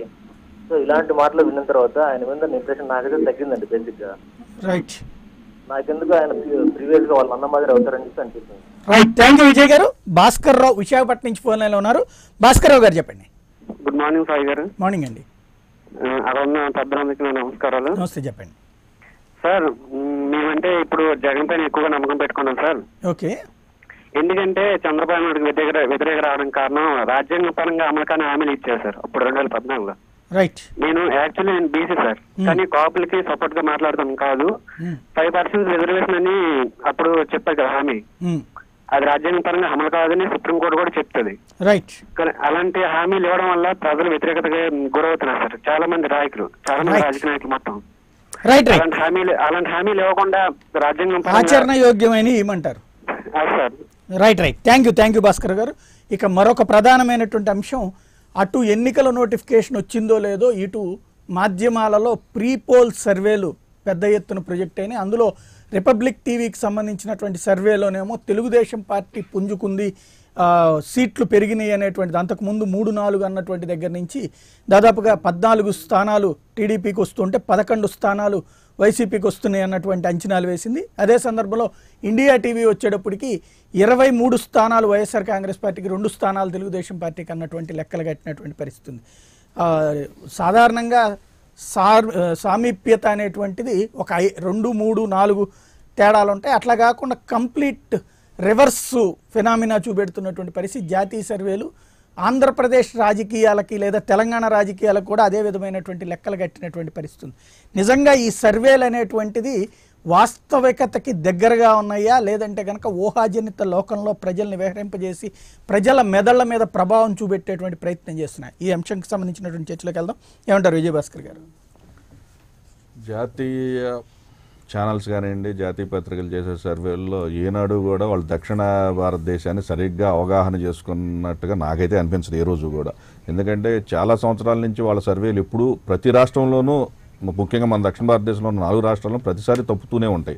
ముఖ్యంగా ఆంధ్రప్రదేశ్లో ప్రతి ఎన్నికల్లోనూ తప్పినాయి. విచిత్రం ఏంటంటే 12.5% యూపీఏకి పెరిగిందంటే 7.5% బీజేపీకి వచ్చింది. ఖచ్చితంగా. ఈ కేవలం రిపబ్లిక్ టీవీ గురించి మీరు ప్రత్యేకంగా మాట్లాడారు కదా, రిపబ్లిక్ టీవీ కర్త కర్మ క్రియ బీజేపీనే. కానీ వాళ్ళు మీరు గెలుస్తారని చెబుతున్నారంటే మీ విచిత్రం చెప్తాను ఉండండి. గత నెలన్నర క్రితం వాళ్ళు ఇచ్చింది 22 వైఎస్ఆర్సీపీ, 2 టీడీపీ. హఠాత్తుగా ఈ నెల రోజుల్లో అంత విచిత్రమైన మార్పు వాళ్ళకి భారీ ఎత్తున మార్పు కనపడేది. టీడీపీ అదే సార్, ఆ రోజు బీజేపీతో అదే చెప్తున్నాను సార్. ఈ లేచిన దగ్గర నుంచి ఆ రిపబ్లిక్ ఛానల్లో ఏనాడు కూడా, ముఖ్యంగా సౌత్ వాళ్ళు అంటేనే ఆ ఛానల్ అసలు తీసేసినట్టుగా మాట్లాడతాడు అర్ణబ్ గోస్వామి. వీళ్ళైనా వాళ్ళైనా ఎవరైనా కానీ అది పూర్తిగా పక్కాగా బీజేపీ స్పాన్సర్డ్ ఛానల్. రైట్. ఆ విధంగా వాళ్ళు ఏ రోజు కూడా అతను టైమ్స్ అంటే వాళ్ళ సర్వేని మీరు నమ్ముతున్నారు, నమ్మట్లేదు నేను అనేది అది. సర్వే అసలు ఒక విధంగా చెప్పాలంటే సార్, ఈ మధ్య గత ఎన్నికల్లో, ఈ మధ్య జరిగిన అన్ని ఎన్నికల్లో చూస్తే ఏ ఎన్నికల్లో ఏ సంస్థ చేసిన సర్వే కూడా సక్రమంగా లేదు. లేదు మొన్నటిసారి సర్వే తెలంగాణ లగడపాటి రాజగోపాల్ గారి సర్వే తప్పించి అన్ని మాక్సిమం నీరెస్ట్ గానే జరిగిన సంఘటనలన్నీ చూస్తే అసలు ఏ ఒక్క పార్టీ కూడా సర్వే మీ లగడపాటి రాజగోపాల్ గారి సర్వే తప్పించి ఆయన మా పార్టీ వ్యక్తి కాదు, మీ లగడపాటి రాజగోపాల్ అని మీరు ఒత్తి ప్రశ్నించడంలో అంటే ఇప్పుడు మీ దగ్గరకు వచ్చి ఇప్పుడు విజయసాయి రెడ్డి వెళ్ళి రాజ్నాథ్ సింగ్ దగ్గర మోడీనో కలిస్తే వాళ్ళిద్దరికి బంధం ఉందన్నప్పుడు లగడపాటి రాజగోపాల్ పద్దాక మీ క్యాంప్ ఆఫీస్ దగ్గర తిరుగుతుంటే మీకు బంధం లేదంటారా? అది ఇది అక్కడది ఓకే అయితే ఇక్కడది ఓకే అవ్వాలి, లేదు ఇది ఓకే కాదనుకుంటే అది ఓకే కాకుండా వేచి చూడండి. రాజగోపాల్ గారు మా పార్టీలో చేరరు ఆయన, కానీ మిమ్మల్ని గెలిపించడానికి మొన్న ప్రయత్నం అయితే చేశారు కదా. ఆయన ఇష్టం అండి, ఆయన ఏ పార్టీ నచ్చితే ఆ పార్టీ వరకు చేస్తారు. అంతకుముందు ఆయన కాంగ్రెస్ రాజశేఖర రెడ్డి గారు పాదయాత్ర చేయలేదా? రాజశేఖర గారితో పార్టీలో చేరలేదా? ఏమీ చేయలేదు. అదే పార్టీలో లేక ముందు సంగతి మాట్లాడుతున్నారు. అదే అప్పుడు పాదయాత్రలో తిరిగేటప్పుడు ఆయన పార్టీ మెంబర్ కాదు, ఆయన ఏ రాజకీయ పార్టీ మెంబర్ కాదు. మొదట టీడీపీ సింపథైజర్, తర్వాత కాంగ్రెస్. కాబట్టి వ్యక్తిగా ఆయనకి ఏ పార్టీ మీద ఇంట్రెస్ట్ ఉంటే ఆ పార్టీ మనం ఆయన దగ్గర చర్చకొద్దు. నేను అంటుంది ఇవాళ సిచ్యుయేషన్ లో ఇండియా టీవీది నమ్ముతారా, రిపబ్లిక్ టీవీది కూడా మీరు నమ్మరు అంటే గనక రిపబ్లిక్ టీవీ చెప్పినట్టుగా మీకు అన్ని సీట్లు రావని మీరు నమ్ముతున్నారు. లేదు మీ లెక్కన అసలు ఎన్ని వస్తాయి? నేను ఇప్పుడు రిపబ్లిక్ టీవీని మేము నమ్మాము అని చెప్తే గతంలో కూడా నమ్మారా అని మీ ప్రశ్న. గతంలో నమ్మనప్పుడు ఇప్పుడు ఎలా నమ్ముతారు అంటారు. అందుకే అసలు ఏ జాతీయ సంస్థలు చేసే ఏ సర్వేని విశ్వసనీయత లేదు, పరిగణలోకి తీసుకోవాల్సిన అవసరం ఏ పార్టీకి లేదు. ఎందుకంటే వాళ్ళు చేశారని చెప్పి మేము ఈ రోజు సంకలు కొట్టుకొని భుజాలు జరుచుకున్నా, రేపు మొన్న 24 ఇచ్చి ఇప్పుడు వాళ్ళకి 22 అంటే వాళ్ళు తిట్టాలి. చెప్తున్నా ఉదాహరణగా. సర్వేలు అనేటివి ఒక అంశం, అది సర్వేల మీదనే ఇన్ఫ్లుయెన్స్ అవుతారా లేదా? ఇప్పుడు సాధారణంగా మనకి లాస్ట్ ఎలక్షన్స్ అయినా, అంటే నేను ఒక ఉదాహరణ చెప్తాను, ప్రాక్టికల్ ఉదాహరణ. లాస్ట్ ఎలక్షన్స్ బిఫోర్ ఈ సర్వేలు వచ్చినాయి. లీడ్లో బీజేపీ ఎన్డీఏ ఉందనేటువంటి సర్వేల కారణంగా తటస్థుల్లో ఉండేటువంటి ఓటర్లు అటుకి డైవర్ట్ అవ్వబట్టినే కదా సింగిల్గా పూర్తి స్థాయి మెజారిటీ సాధించి. అట్లాగే ఉత్తరప్రదేశ్ సంకీర్ణము బట్ బీజేపీ అన్నారు. దెన్ ఆ సర్వేల ఇంపాక్ట్ ఏమైంది? ఏకంగా హై మెజారిటీ వచ్చింది. ఈశాన్య రాష్ట్రాల్లో అదే జరిగింది. అంటే నేను అనేది సర్వే యాజ్ ఇట్ ఈజ్గా ఉందని, బట్ ఇది ప్రొవకేషన్. లేదంటే కనుక మనల్ని తటస్థుల్లో అటు ఇటు ఊగేవాళ్ళు, అంటే 2 రకాలు ఉంటారు తటస్థుల్లో. ఎవరు జెన్యూన్ అని ఓటేసే వర్గం ఒకటి ఉంటే, రెండో వర్గం ఎవరు గెలుస్తారో చూసి ఓటేసేవాళ్ళు. అంటే ఏ పార్టీలకు అతీతంగా ఉండేటువంటి వాళ్ళు గెలిచేటువంటి వాళ్ళకి ఓటేస్తారు. అంటే లాటరీ కనుక మనకి వస్తుందంటే ఎట్లా కడతాం అట్లా. అలాంటి వాళ్ళకి వీళ్ళు గెలుస్తారు అనే ఫీలింగ్ వలన కనీసం 5% ఓట్లు యాడ్ అయినా భారీ రిజల్ట్లే వస్తాయి. అదే కదా గతంలో జరిగినటువంటి అన్ని కూడా. అదే ఈవెన్ తెలంగాణలో మొన్న టీఆర్ఎస్ గెలుస్తుంది అన్న ఇంపాక్ట్ 5,000 10,000 మెజార్టీలో నుంచి ఏకంగా 30,000-40,000 మెజార్టీలకు వెళ్ళి, అది కూడా మీకు సర్వేల ఇంపాక్ట్ దాదాపుగా. సర్వేలని ఒక అంటే ఎలక్షన్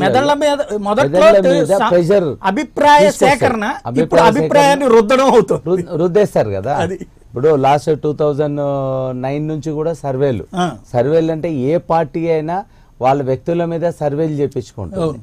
అక్కడ ఏ వ్యక్తి అయితే సర్వేకు పోతాడో ఆ వ్యక్తి ఆ పార్టీకి సంబంధించిన వాళ్ళని తీసుకొని సర్వే చేసి ఆ సర్వే రిపోర్టు పంపించడం జరుగుతుంది. ఒకే పార్టీలో 2 వ్యక్తులు 2 ఏజెన్సీలకు ఇచ్చినా కూడా ఏ ఏజెన్సీ కావాల్సిన సర్వే వాళ్ళకే వచ్చింది, చాలా వచ్చింది. అదే మన ఉగాది పంచాంగం టైపులో, ఉగాది పంచాంగం టైప్ ఏ పార్టీ బ్రాహ్మణుడు పోతే ఆ పార్టీకి ఆ పంచాంగంతోనే వాళ్ళకు చెప్పడం జరిగింది.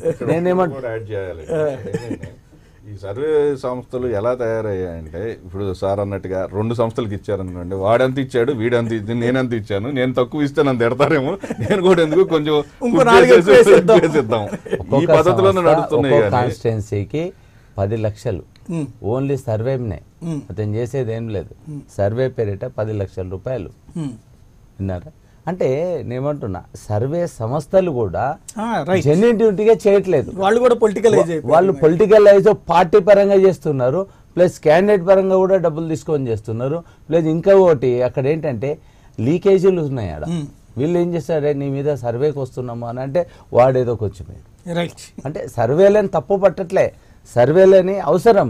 కానీ వాటిని ఏం చేస్తున్నారంటే వ్యాపార పరంగా తీసుకొచ్చేసి నిజం తెలుసుకోవడానికి చేయాల్సిన సర్వే రుద్దుతున్నారు. సర్వే మెథడాలజీ కూడా పూర్తిగా మారిపోయిందండి. పూర్తిగా మారిపోయింది. యోగేంద్ర యాదవ్ లాంటి వాళ్ళు నేను సర్వేలు చేయను బాబు అని దండం పెట్టి పక్క తప్పుకోవడానికి కారణం ఏంటంటే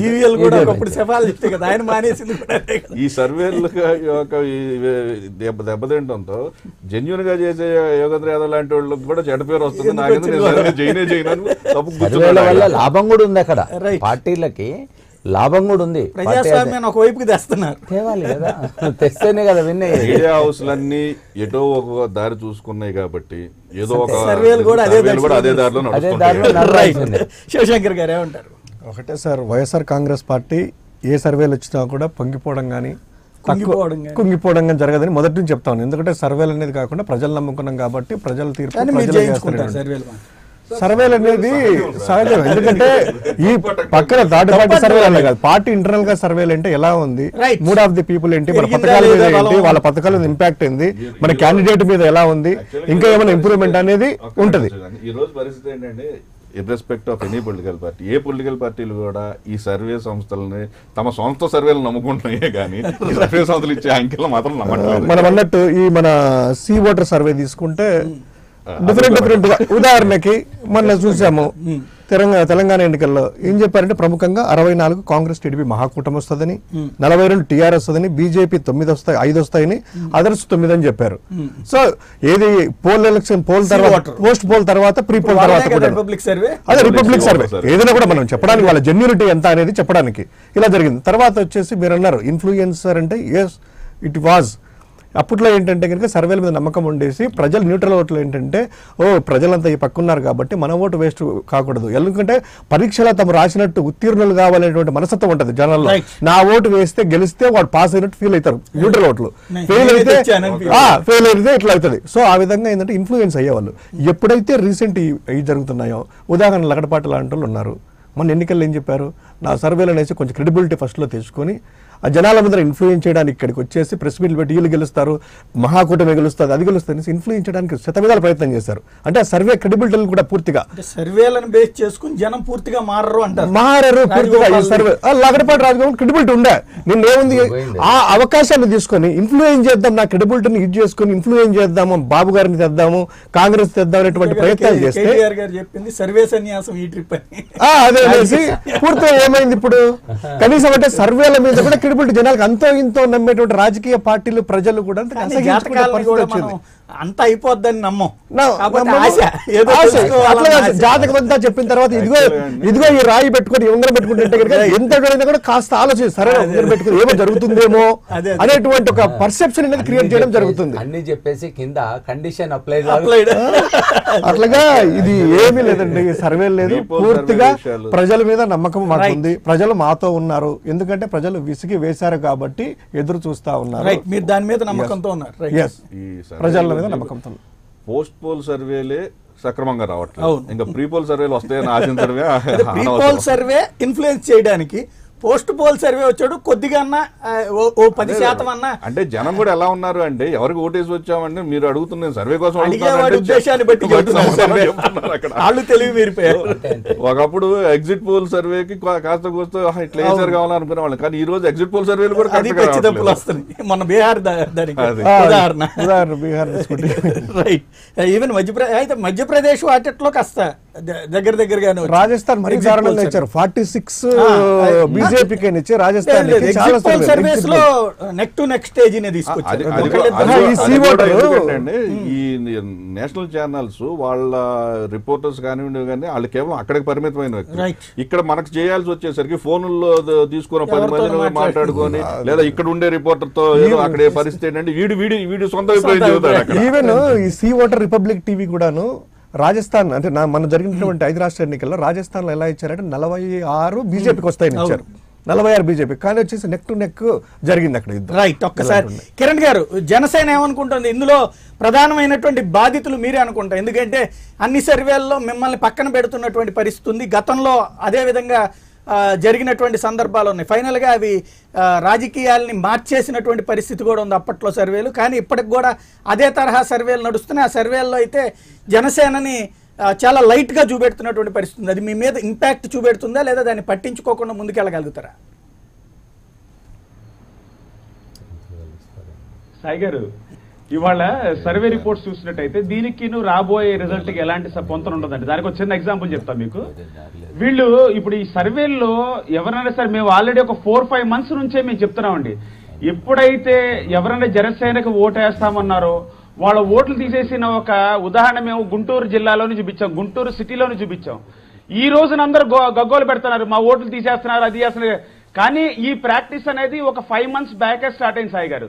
దీన్ని బట్టి మాకు ప్రజలకు అర్థమైంది ఏంటంటే, మనం కనుక అధికార పక్షానికి మనం ఓటు వేయట్లేదన్న ఒక ఇన్ఫర్మేషన్ ఇస్తే వీళ్ళు ఆటోమేటిక్ గా ఓట్లు తొలగిస్తున్నారనేది బాగా నానుడి రాష్ట్రంలో ఉందండి, మొత్తం అన్ని జిల్లాల్లో.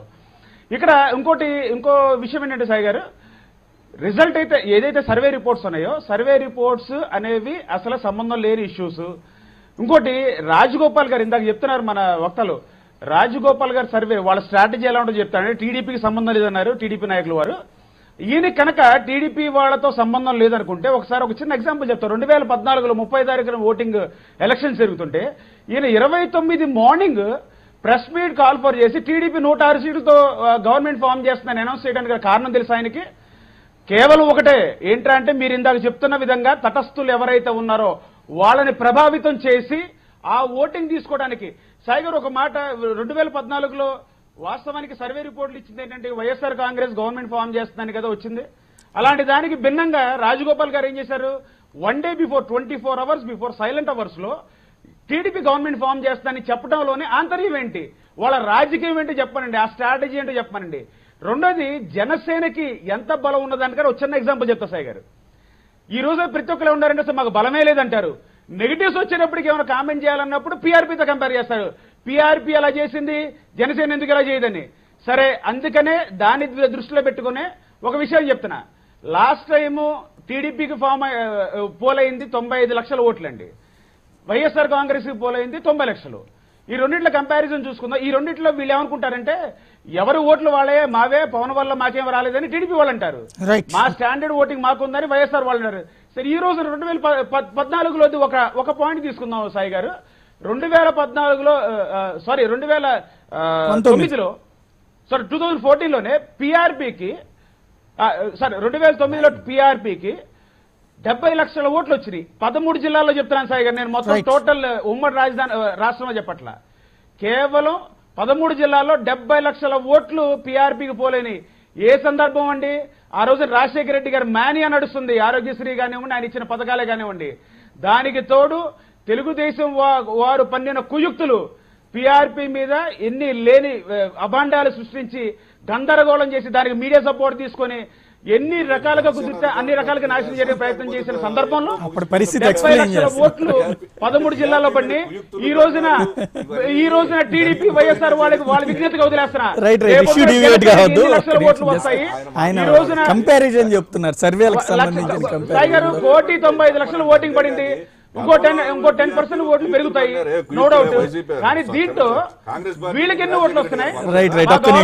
ఓట్ బ్యాంక్ ఉంది, 70 లక్షల ప్లస్ ఓట్ బ్యాంక్ ఉంది. ఈ రోజు విజ్ఞతగా వదిలేద్దాం ఎన్ని ఓట్లు వస్తాయి, ఎన్ని సీట్లు గెలవబోతున్నారు అనేది, దాన్ని బట్టి అర్థం అవుతుంది సాయి గారు. రైట్, ఈవేళ ఒక్క మాట అండి, రైట్, మనం డివియేట్ కాకుండా ఈవేళ మీ లెక్కన అంటే ఈ సర్వేల ఇంపాక్ట్ ఇప్పుడు మీరు చెప్పినటువంటి విధంగానే ఆ టైంలో 2014లో సర్వేల మీద ప్రభావం చూపెట్టింది. కానీ మన తెలంగాణ ఎన్నికల్లో ప్రభావం చూపెట్ల. ఆ సర్వే అనౌన్స్ చేసినా కూడా జనం నమ్మలేదు, ఇంకొంచెం రివర్స్లో కాసిన ఎక్కువ ఓట్లు అటు పడ్డాయి టీఆర్ఎస్కి. అట్లాంటి వాతావరణం మీకు వస్తుంది అనుకుంటున్నారా, లేదు 2014 రిపీట్ అవుతుంది అనుకుంటున్నారా? సాయి గారు, నేను ఇందాక ఒక పాయింట్ చెప్పా, ప్రజలు అనేవాళ్ళు వాళ్ళ మనసులో ఉన్న విషయాన్ని బయట పెట్టట్లేదు. రైట్, ఈ రోజున జరుగుతున్న దోపిడీ అరాచకాలకి భిన్నంగా ఈ రోజున టీడీపీ ఏదైతే 1,94,000 కోట్ల రూపాయలు ఈ రోజు వరకు దోసిందని చెప్పారు పక్కా ఇన్ఫర్మేషన్. అలాగే ఆల్రెడీ 24 క్రిమినల్ కేసుల్లో ముద్దాయిగా ఉన్నవారు జగన్మోహన్ రెడ్డి గారు. వీళ్ళిద్దరిని నమ్మటానికి ప్రజలు రెడీగా లేరు. డెఫినెట్ గా సుస్థిర పాలన, ప్రజల సొమ్మును ప్రజలకే ఖర్చు పెట్టేవాడి కోసం ఎదురు చూస్తున్నారు, నాయకుడి కోసమని. ఈ రోజున నీతివంతమైన పాలన కోసమని వెయిట్ చేస్తున్నారు. కాబట్టి సర్వేలకి సంబంధం లేకుండా, సర్వేలకి భిన్నంగా, మళ్ళీ చెప్తున్నాను, సర్వేలకి సంబంధం లేకుండా ఐటీ గ్రిడ్ ఇప్పుడు చూస్తున్నారు కదా సాయి గారు. రైట్ మళ్ళీ మనం డివియేట్ కావద్దు కిరణ్ గారు మనం ఎలిగేషన్స్ బేసిస్ మీద చర్చ రోజు నడుపుతున్నాం. సర్వే రిపోర్ట్లు అనేవి ఫాల్స్. రైట్ మీకు సాయి గారు సర్వే రిపోర్ట్లు అనేవి ఫాల్స్. రిపోర్ట్లకు సంబంధం లేకుండా రిజల్ట్ రాబోతుందండి. రైట్ ఒక్కసారి మరికొన్ని పబ్లిక్ కాల్ చూద్దాం. వెంకట్ కెనడా నుంచి ఫోన్ లైన్ లో ఉన్నారు. వెంకట్ గారు చెప్పండి. హలో సాయి, గుడ్ మార్నింగ్ అండి. మార్నింగ్ అండి. మీ డిబేట్ చాలా బాగుంటది, రోజు వెయిట్ చేస్తాము. యాక్చువల్ ఆల్మోస్ట్ 30 minutes నుంచి వెయిట్ చేస్తున్నా మీతో మాట్లాడడానికి. సారీ మధ్యలో కట్ చేయడం బాగోదు. నో ప్రాబ్లం, చెప్పండి. మీది 226 వాచ్ ఆన్లైన్ ఉంది. I wish you will go for 1000 watch online. ఒకటి మంచి ప్యానల్, ఎందుకని భయపడతారా మీ ఛానల్ కి రావడానికి? అదొకటి నాకు ఇంకా ఛానల్ విస్తృతి కావాలి కదండి. విస్తృతి అయితే ప్రెసెంట్ ఇంకా రీచింగ్ కేబుల్లో పూర్తి స్థాయిలో రీచింగ్ వెళ్ళలేదు, అదైతే వస్తారు. నావి కొన్ని క్వశ్చన్స్ అండి, మెయిన్ గా ఇప్పుడు పవన్ ఉన్నాడు, పవన్ కు క్రెడిబిలిటీ నేను ఒక ఎడ్యుకేటెడ్ గా ఆలోచిస్తున్నా. ఏదో జస్ట్ ఏదో అని కాదు. కడపకి వెళ్ళి అందరూ తొడలు కొడతారని కడపకు పోతేనే తొడలు లేస్తాయా, లేకపోతే ఆయనకు సెన్స్ లేదా, లేకపోతే జగన్ కూడా ఎప్పుడు తొడలు కొట్టినాడు కడపలో? అందరూ అంటే గుంటూరులోనో ఎక్కడో కూడా కొట్టారు తొడ. అదొకటి. ఇప్పుడు జగన్నే విమర్శిస్తాడు ఎక్కడ చూసినా. అంటే సిబిఎన్ దగ్గర ఏమి ప్రాబ్లమ్స్ లేవా, లేకపోతే క్రెడిబిలిటీ అనేది ఆయనకు పరిపాలించకపోయిండొచ్చు. క్రెడిబిలిటీ అనేది వరకు ఇంతవరకు ఒక ప్రాబ్లమ్ సాల్వ్ చేసేది అయితే, కన్స్ట్రక్టివ్ గా సాల్వ్ చేసేది ఆయనకి ఏమీ హిస్టరీ లేదండి. సో అది మేజర్ ప్రాబ్లం. ఎవరిది అంటే పవన్ అంటున్నారా? పవన్ అంటే ఉద్దానము ఒకటి, తర్వాత ఆక్వాకి ఇష్యూకి సంబంధించింది చిన్న చిన్నవండి, ఏదో అడ్రస్ చేసినాడు అంతేగాని మేజర్ ప్రాబ్లమ్స్ అంటే ప్రతిపక్షం అడ్రస్ చేస్తుంది, అధికార పక్షం సాల్వ్ చేయాల్సి ఉంటుంది. ఆ ఒత్తిడి తీసుకురావడం అనేది ఇంపార్టెంట్. తెచ్చేసామని వీళ్ళు చెప్పేశారు కాబట్టి అది రైటా రాంగ్ అన్నది పబ్లిక్ డిసైడ్ చేయాలి. అప్పట్లో కలిసి ఉన్నారు కాబట్టి మేము ఆయన చెప్పారు, మేము రైట్ చేసింది పరిష్కరించామని చెప్పారు. 25 కోట్ల క్యాష్ మద్రాస్ లో దొరికింది, అప్పుడు వాళ్ళ చుట్టాల దగ్గర ఎస్కేప్ కాలేదా? అన్ని నీతులు అందరు చెప్తారులేండి. ఇంకోటి చంద్రబాబు నాయుడు అండి, చంద్రబాబు నాయుడు వస్తే టోటల్ డిస్ట్రక్షన్ అవుతుంది. కులం అంటారా? He is not a leader, manipulator. Right మీరు మళ్ళీ వ్యక్తిగతంగా వెళ్తున్నారు. సర్వేల కాన్సెప్ట్ లో నమ్ముతారా లేదా? మీరు సర్వేలని నమ్ముతారా లేదా? ఒక్క నిమిషం, వేరే కాదు అంటే ఒక్క నిమిషం. వీళ్ళకు ఇప్పుడు లోకేష్ తీసుకుంటాడు, స్టాన్ఫోర్డ్ యూనివర్సిటీ నుంచి చదివినాడు. నేను అడిగింది మీరు ఇండివిజువల్ గా ఒక్క మాట అండి వెంకట్ గారు, ఇండివిజువల్ గా పొలిటికల్ పార్టీస్ మీద కామెంట్ అయి పార్టీలు చేసుకుంటే, నేను అడుగుతున్నది సర్వేలని మీరు నమ్ముతారా లేదా? చెప్పండి. సర్వేలు అయితే నమ్మకూడదండి. ఇది ఒక డైరెక్షన్ అంతే. అంటే ఇన్ఫ్లుయెన్స్ చేయడానిక ఇన్ఫ్లుయెన్స్ అయ్యారంటారా? ఇన్ఫ్లుయెన్స్ కొద్దిగా హ్యాపీ అవుతుంది అంతే. ఇన్ఫ్లుయెన్స్ అంటే it motivates the leader. Right, thank you Venkat గారు. ప్రవీణ్ విజయవాడ నుంచి ఫోన్ లైన్, యూఎస్ఏ నుంచి ఫోన్ లైన్ లో ఉన్నారు. ప్రవీణ్ గారు చెప్పండి. సాయి గారు నమస్తే అండి. నమస్తే, చెప్పండి. అక్కడ ఉన్న అందరు నాయకులకు కూడా నమస్తే అండి. నమస్తే. ఫస్ట్ ఆఫ్ ఆల్ మీకు థ్యాంక్స్ చెప్పాలండి. మీరు నిజం వైపు సత్యం వైపు నిలబడి కనీసం ఈ రోజు అసలు ఏ న్యూస్ పేపర్ చూసినా, ఏ న్యూస్ ఛానల్ చూసినా కూడా అసలు ఏం జరుగుతా ఉంది, నిజానికి అసలు ఎటువంటి సంబంధం లేకుండా నడిచిపోతుంది. ఈ రోజుల్లో కూడా మీరు నిజం వైపు నిలుపుతున్నందుకు thanks first of all. And ఈరోజు సత్యం మాట్లాడాలంటే అండి, ఈ సర్వేల వల్ల లేదంటే ఎవరికి వాళ్ళు తగ్గట్టుగా ఎవరికి ఎక్కువ డబ్బులు ఉంటే వాళ్ళ ఛానల్ తీసుకోను, లేదంటే ట్విట్టర్ తీసుకోను, వాళ్ళ పిల్లలు పెట్టుకోను సరిపెట్టుకుంటూ లాస్ట్ గా సర్వే రిపోర్ట్ చేస్తున్నారు. అక్టోబర్ రాజగోపాల్ ఈ మధ్య ఆయన ఎంత కామెంట్ చేసేస్తాడు తెలంగాణలో, అది వదిలేసేయండి. ఇంకా ఆంధ్రప్రదేశ్ లో 90% ఛానల్స్ అన్ని కూడా 45 నిలబడటము, ఒక ఛానల్ కి ఒక 40 ఉండడము, ఇట్లా ఇదంతా సర్వేస్ కాదండి. ప్రజలు క్లారిటీ ప్రాసెస్ చేయించండి. విద్య వైపు లేదంటే ఆరోగ్యం వైపు ఎవరైతే మనకు ముఖ్యంగా ప్రాథమిక అవసరాలకి ఎవరు నిలబడుతున్నారు, ఎవరు అవి చేస్తారు, లేదంటే కొద్దిగా ఎంగంటే ఐడియా కాండి ఖచ్చితంగా కావాలి కదా. ఇప్పుడు మనకు లేదంటే కళ్యాణ్ వస్తున్నారు, ఎవరో ఎంగంటే ఐడియా ఉండి దేశానికి ఏదో చేయగలుగుతా కష్టపడి నిలబడనుకునేవాళ్ళు. రైట్, థ్యాంక్ యూ ప్రవీణ్ గారు. రాజయ్య జగిత్యాల నుంచి ఫోన్ లైన్ లో ఉన్నారు. రాజయ్య గారు చెప్పండి. అయ్యా రాజయ్య గారు చెప్పండి. అయ్యా ఇప్పుడు మీరు తీసుకున్న టాపిక్ చాలా బాగుంది. మీరు ఈ ప్రస్తుత రాజకీయాల్లో కూడా సార్ అంత డబ్బు రాజకీయాలు అయిపోయినాయి సార్. ఈ డబ్బు రాజకీయాలతోటి ప్రజలంతా డబ్బులు అన్ని పార్టీల దగ్గర తీసుకుంటారు. ఆ డబ్బులతోటి వీళ్ళు ఏం చేస్తున్నారంటే ఏదో ఒక పార్టీకి ఓటేస్తారు. ఈ సంక్షేమ పథకాలు వల్ల నిరుద్యోగ సమస్య ఎక్కువ అవుతుంది సార్. సంక్షేమ ఇప్పుడు సార్ కొన్ని ఉత్తానము నల్గొండ జిల్లా లోపల ఏది ఫ్లోరైడ్ బాధితులు చాలా వరకు ఈ ప్రజా సమస్యలను ప్రభుత్వాలు పట్టించుకుంటలేవు సార్. ఏదో గంభీరంగానే మాట్లాడుతున్నారు తప్ప ఇలాంటి సమస్యలను సాల్వ్ చేస్తలేరు సార్. భారతదేశంలో చాలా వరకు అన్ని పార్టీలు, ఒక్క పార్టీ కాదు, ఈ పార్టీ ఆ పార్టీ అని కాదు సార్, చాలా వరకు ఇప్పుడు లేటెస్ట్ గా ఎన్నో టెక్నాలజీ రంగాలలో మనం చాలా మంచినీళ్ళు ఇస్తున్నారు కదా. మరి ఇలాంటి సమస్యల్లో పట్ల రాజకీయ చైతన్యం తప్పకుండా రాజకీయ పార్టీలో రావాలి. రైట్. అంటే నల్గొండ ఫ్లోరైడ్ ఏరియాల్లో మంచినీటి సరఫరా కానీ అట్లాంటివి చేస్తున్నట్టున్నారు కదా ఇప్పుడు కొన్ని ఏరియాల్లో. అంటే సమస్యను ఫోకస్ చేసినంతగా మీడియా తర్వాత పరిష్కారాన్ని ఫోకస్ చేయట్లేదు. చేస్తలేదు sir. Right right. Thank you Rajaiah గారు. ఎలక్ట్రానిక్ మీడియా కానీ చాలా వరకు సమస్యలను ముందు వస్తుంది. రైట్. థ్యాంక్ యూ రాజయ్య గారు. సుదర్శన్ తిరుపతి నుంచి ఫోన్ లైన్ లో ఉన్నారు. సుదర్శన్ గారు చెప్పండి. సార్, హ్యూమన్ డెవలప్మెంట్ ఇండెక్స్ అనేది ఒక ప్రదేశం యొక్క అభివృద్ధి చెప్తుంది సార్. ఓకే. ఏపీ 27వ స్థానంలో ఉంది సార్ 36లో. ఓకే. మన రాష్ట్రం ఎప్పుడు కర్ణాటక కన్నా, తమిళనాడు కన్నా, కేరళ కన్నా, మహారాష్ట్ర కన్నా వెనకే ఉంది సార్. ఓన్లీ ఒడిశా కంటే ముందు మన చుట్టూ ఉండే రాష్ట్రాల్లో. ఓకే. ఇది రాష్ట్ర విభజనకు కూడా లింక్ చేయలేము సార్.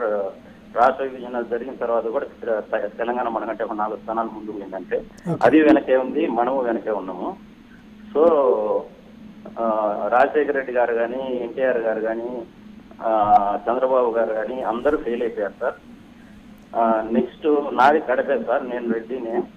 ఇప్పుడు ఎవరో చెప్పారు కడపకు వచ్చి తొడగొట్టారని. కడపకు వచ్చి కడపలో ఉండే భయాన్ని పోగొట్టడమే చేశారు, తొడగొట్టలేదండి పవన్ కళ్యాణ్ గారు. నెక్స్ట్ ఇంకోటండి,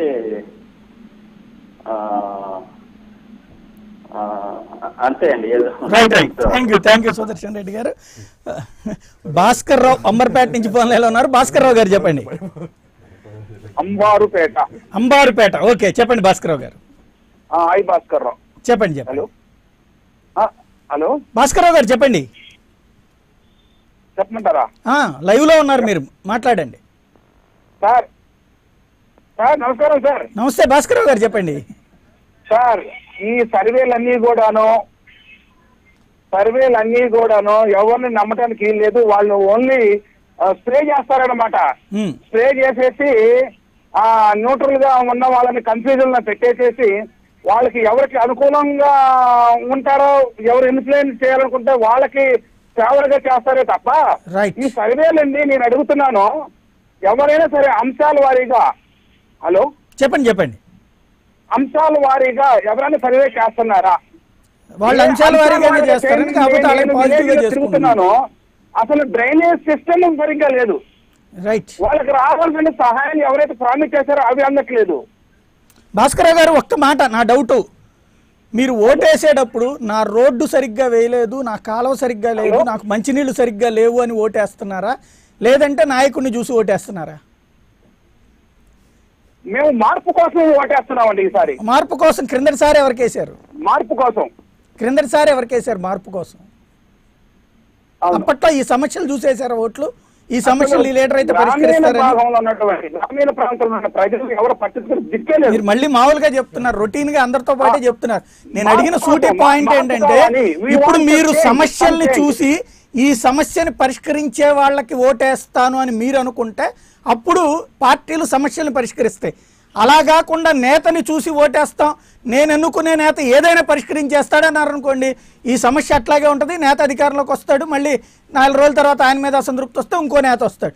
నేతను చూసి ఓటేయాలా లేకపోతే సమస్య పరిష్కారం చెయ్యాలని డిమాండ్ చేయాలా అన్నది ఓటర్ చేతిలో ఉంది. మీరు ఏం బేస్ చేసుకునేస్తారు సార్? ఈ మాయ మాటలకి, మంత్రాలకి మళ్ళీ మీరు రొటీన్ ఉపన్యాసం చెబుతున్నారు. మాయ లేదు ఇందులో, ప్రాక్టికాలిటీ ఉంది. ప్రజలు చాలా తెలివి చేయట్లేదు. తెలివిగా చేస్తే సమస్యలు ఎప్పుడో పరిష్కారం అవుతాయి కదా.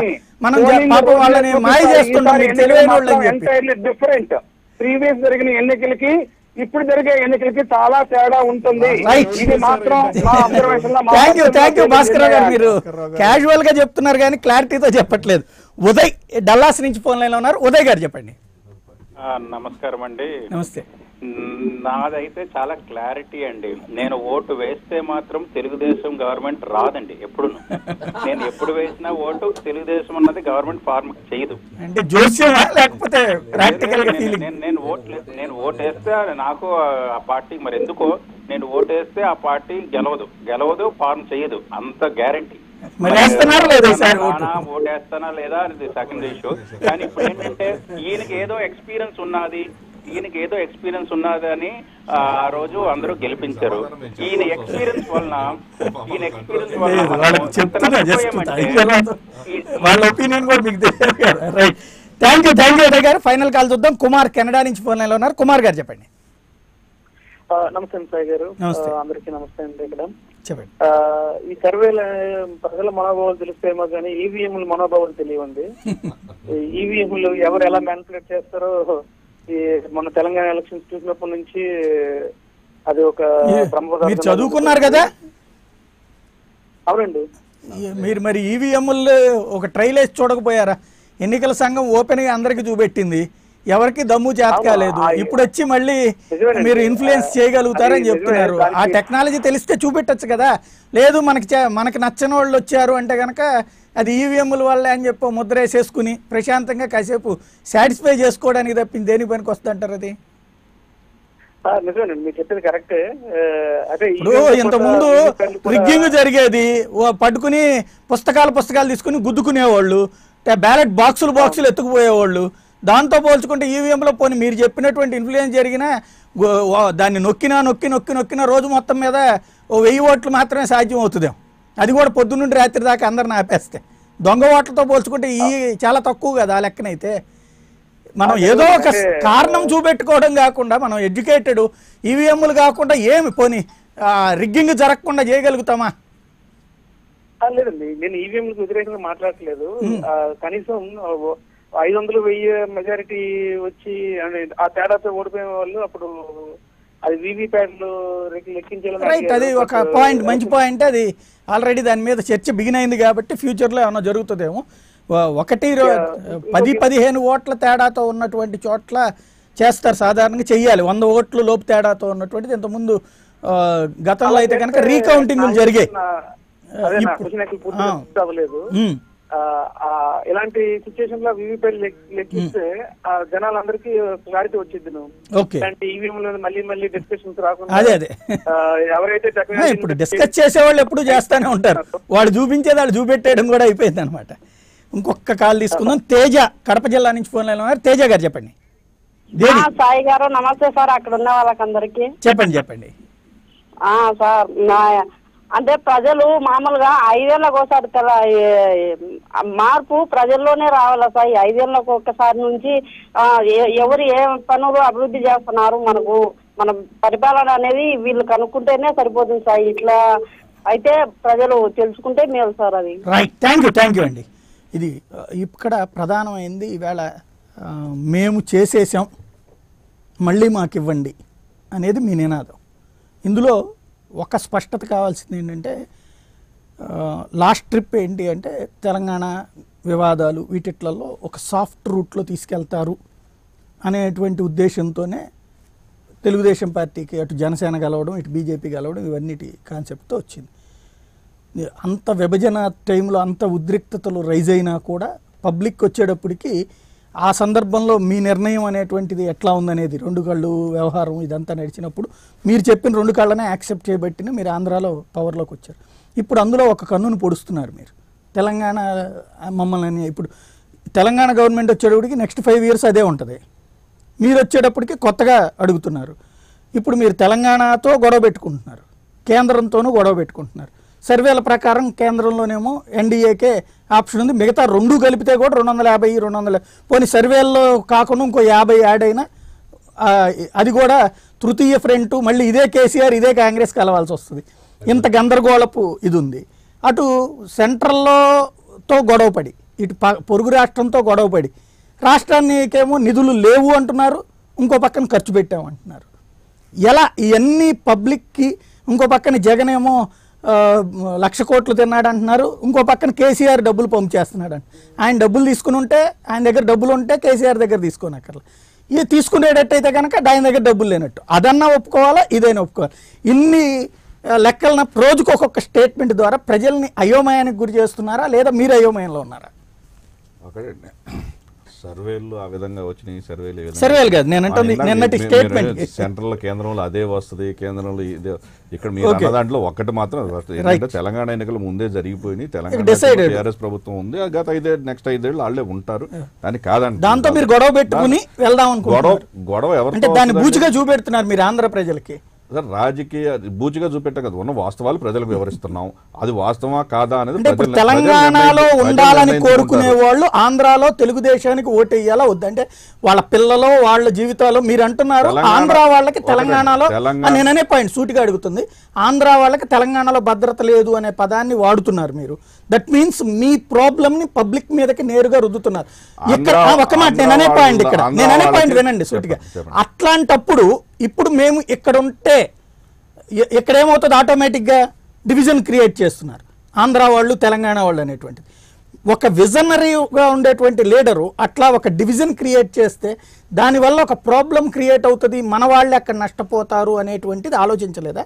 ఒకటి. రెండవది, అదే ఆలోచించుంటే ఇప్పుడు రేపు పొద్దున ఆంధ్రాలో గవర్నమెంట్ని ఎన్నుకోవాల్సిన టైం, తెలంగాణ గవర్నమెంట్లో ఎన్నేసుకున్న టైం.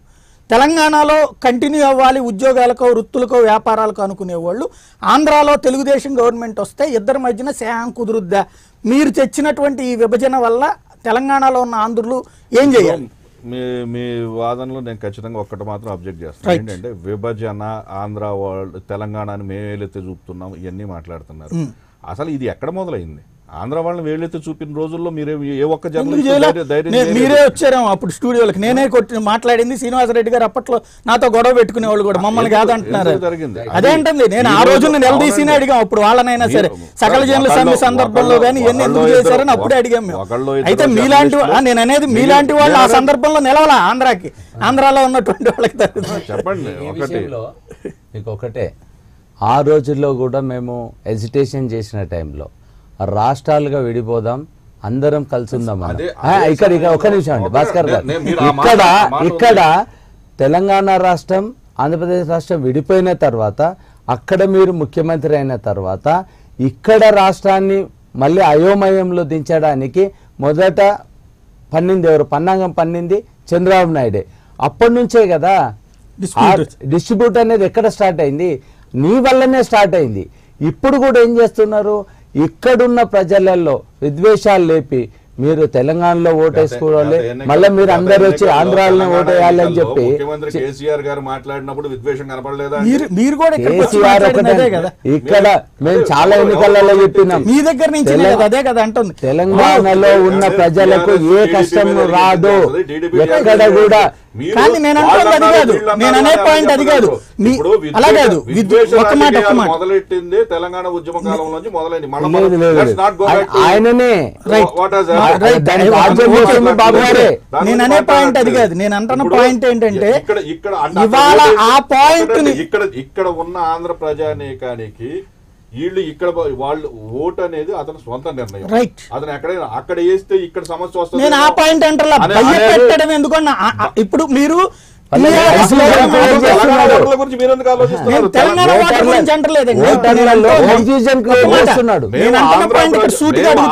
ప్రజలకి చెప్పుకుంటాం బాబు ఇది మనం ఎదుర్కొంటున్న సమస్య ఇది అని చెప్పి ఆంధ్ర ప్రజలకు చెప్పుకుంటాం. మీరు ఆంధ్ర ప్రజల దృష్టిలో లేకపోతే తెలంగాణలో ఉన్న ఆంధ్ర ప్రజల్లో మీరు తీసుకొస్తున్నటువంటిది నాకు నేను ఇట్లా చేశాను నాకు ఓటేయండి అని అడగడం వేరు. ఒక మాట కుట్ర ఇప్పుడు గవర్నమెంట్ ఆంధ్రప్రదేశ్ ప్రజలకి విషయం జరిగినా కూడా ఆంధ్రప్రదేశ్ ప్రజల మీద ఏ చిన్నది జరిగినా దీనికి ఆంధ్రోడే కారణం అని మాట్లాడిన రోజులు మీరు మళ్ళీ ఎందుకు మా రాష్ట్రంలో ఆ రోజులు 2014 ముందు జరిగింది. మహారాష్ట్రలో మేము ఇద్దరం కలిసి వ్యాపారానికి అడ్డంకులు కలిగినాయా? మీకు ఎక్కడ కూడా మేము ఏంటది? ఆంధ్ర ప్రజలకు ఇక్కడ ఏం సమస్య వచ్చింది? తెలంగాణలో చంద్రబాబుకి సమస్య వచ్చింది, మీ ఐటీ గ్రిడ్ కి సమస్య వచ్చింది, మీ బ్లూ ఫ్రాగ్ సంస్థకి సమస్య వచ్చింది. ఈ మూడు మీవి. బట్ ఇక్కడ పబ్లిక్ కి సంబంధం ఏంటి? ఆంధ్ర పబ్లిక్ నేనంటే బ్లూ ఫ్రాగ్ అనే సంస్థకి ఇస్తున్నది పార్టీ, తెలుగుదేశం పార్టీ సంస్థ కదా. పార్టీ సంస్థను తెచ్చి ప్రజల మీద ఎందుకు రుద్దుతారంటున్నాను సంస్థ. అంతే అదే నేను అనేది. సంస్థ సమస్య, పార్టీ సర్వీస్. నేను అంటుంది అదే. మీ పార్టీది మీ సంస్థకి గొడవను తెచ్చి ప్రజలకి సంబంధం ఎందుకు రుద్దుతారు? ఆంధ్ర ప్రజలకు అన్యాయం ఏం జరిగింది? మీ సంస్థకి మీ పెట్టుబడికి సంబంధించిన వ్యవహారంలో దాంట్లో డేటాకి సంబంధించిన సమస్యను తెచ్చి ఇప్పుడు ఆంధ్ర తెలంగాణ వివాదం అని చెప్పి తెలంగాణ వాళ్ళు మన మీద సామంతరాజులు చేసుకుందాం అనుకుంటున్నారంటే, మొన్న చంద్రబాబు వచ్చి ఇక్కడ చేసింది తెలంగాణని తన సామంతరాజ్యం కింద చేసుకుందామని ప్రయత్నించినట్టు. అసలు రాజకీయాన్ని తెచ్చి జనం మీద ఎందుకు రుద్దుతారని అడుగుతున్నాను. రాజకీయం ప్రజల కోసం కాదండి, జనం మీద ఎందుకు రుద్దుతారు? విభేదాలు, విద్వేషం ఎందుకు రుద్దుతారు? అదే ఆ జనం మీద విద్వేషం ఎందుకు రుద్దుతారు? గతంలో ఆ విద్వేషం వద్దనుకుని చంద్రబాబుకు ఓటేస్తే చంద్రబాబు ఆ విద్వేషం రెచ్చగొడితే ఎట్లా? నేనంటుంది తెలంగాణలో ఉన్న ఆంధ్ర ప్రజలకు ఏం కష్టం వచ్చిందని మీరు ఆంధ్ర వాళ్ళకి అన్యాయం తెలంగాణ ప్రజలు తీసుకొస్తున్నారు. ఇప్పుడు గొడవ ఎందుకు తెస్తున్నారు? ఆంధ్ర మీద పెత్తనం చేయాలనుకుంటాం తెలంగాణ అనే పదం. మేము ఆంధ్ర ప్రజలకు చెప్తున్నాం మోసం కాదా అంటున్నాను. ఖచ్చితంగా కాదు. జరుగుతున్న కుట్ర కుతంత్రాలకి స్పష్టంగా సాక్ష్యాధారాలతో సహా మేము వివరించాం. మీరు కన్ఫ్యూజ్ అవుతున్నారు. ఆంధ్ర ప్రజలు తెలంగాణలో ఉన్న ఆంధ్ర ప్రజలు ఆంధ్ర ప్రజలకి తెలంగాణలో ఉన్న వ్యాపారుల మీద బెదిరింపులు బెదిరింపులు వ్యాపారుల మీద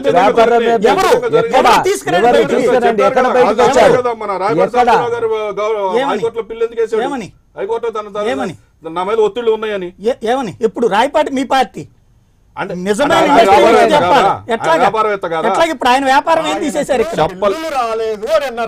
ఆయన నాకు బిల్లులు రాలేదు అన్నారు. కాదు సార్, ఒకసారి నేను దానికి చెప్తాను సార్. ఇదిగో ఒకటి మామూలుగా ఏంటంటే ఒక నాయకుడు ఇక్కడ నేను అనేది ఒకటండి. మీరు నేనంటున్న పాయింట్ ఇదే. ఆంధ్ర ప్రజలని ఒక మాట శ్రీనివాసరెడ్డి గారు ఒక మాట విజయభాస్కర్ గారు నేను వేరే పాయింట్ అడగట్లేదండి. నేను అడుగుతున్న పాయింట్ ఈవేళ మీరు విద్వేషం ఏ పాయింట్ లో రైజ్ చేస్తున్నారంటే ఆంధ్ర వ్యాపారులు. నేను అంటున్న పాయింట్ ఆ పదానికి అర్థం అదే. ఆంధ్ర ప్రజలు నేనంటుంది అదే. ఆ పదానికి అర్థం అదే. ఆంధ్ర రాజకీయాల్లో తెలంగాణ పార్టీ రేలు పెడుతుంది. వ్యాపార పారిశ్రామికవేత్తల్ని ఆంధ్ర రాజకీయాల్లో తెలంగాణ ప్రభుత్వం లేదా తెలంగాణకు చెందిన పార్టీ వేలు పెడుతుంది. ఆంధ్ర రాజకీయాల్లో వేలు పెట్టాల్సిన అవసరం లేదు. ఆంధ్ర రాజకీయాలకు సంబంధించి ఆంధ్రకు సంబంధించిన పార్టీలకు మాత్రమే పరిమితం. అందుకే ఆంధ్రాలో చేస్తున్నారు. ప్రజలు వ్యాపారులు పారిశ్రామికవేత్తలు వేధిస్తున్నారనే పదం ద్వారా సాక్ష్యాధారాలు ఉన్నాయి కాబట్టి ఓపెన్ ఇట్. తప్పకుండా తగిన సమయంలో ఓపెన్ చేసే చెప్తాం. దాచిపెట్టేదేమీ లేదు. ఇక్కడ తెలంగాణకు చెందిన పార్టీలు ఆంధ్ర రాజకీయాల్లో వేలు పెట్టాల్సిన అవసరం లేదు. ఇక్కడ మీరు ఇంకోటి కూడా తెలుగుదేశం ఇక్కడ చేయలేదండి. తెలుగుదేశం ఇక్కడ అవశేషం దశలోనో ఏదో ఒక రూపంలో తెలుగుదేశం స్టిల్ ఎగ్జిస్టింగ్. కాబట్టి మేము ఇక్కడ తెలంగాణ నాయకులే మాట్లాడతారు కానీ ఆంధ్ర నాయకులు వచ్చి తెలంగాణ రాజకీయాల గురించి మాట్లాడలేదు. అధినేత మాట్లాడాడు. ప్రచారం కోసం వచ్చారు అంతేగాని ఇక్కడ ఈ ప్రభుత్వం మాట్లాడలేదే. ఇప్పుడు వాళ్ళు కూడా అదే కదా వస్తారు. ఫెడరల్ ఫ్రంట్ లో ఉన్నప్పుడు ఏం చేయాలి? YSR Congress party federal front మీరు చెప్పండి. ఒకటి సార్ మీరు ఫెడరల్ ఫ్రంట్ లో ఉన్నారా చెప్తాను.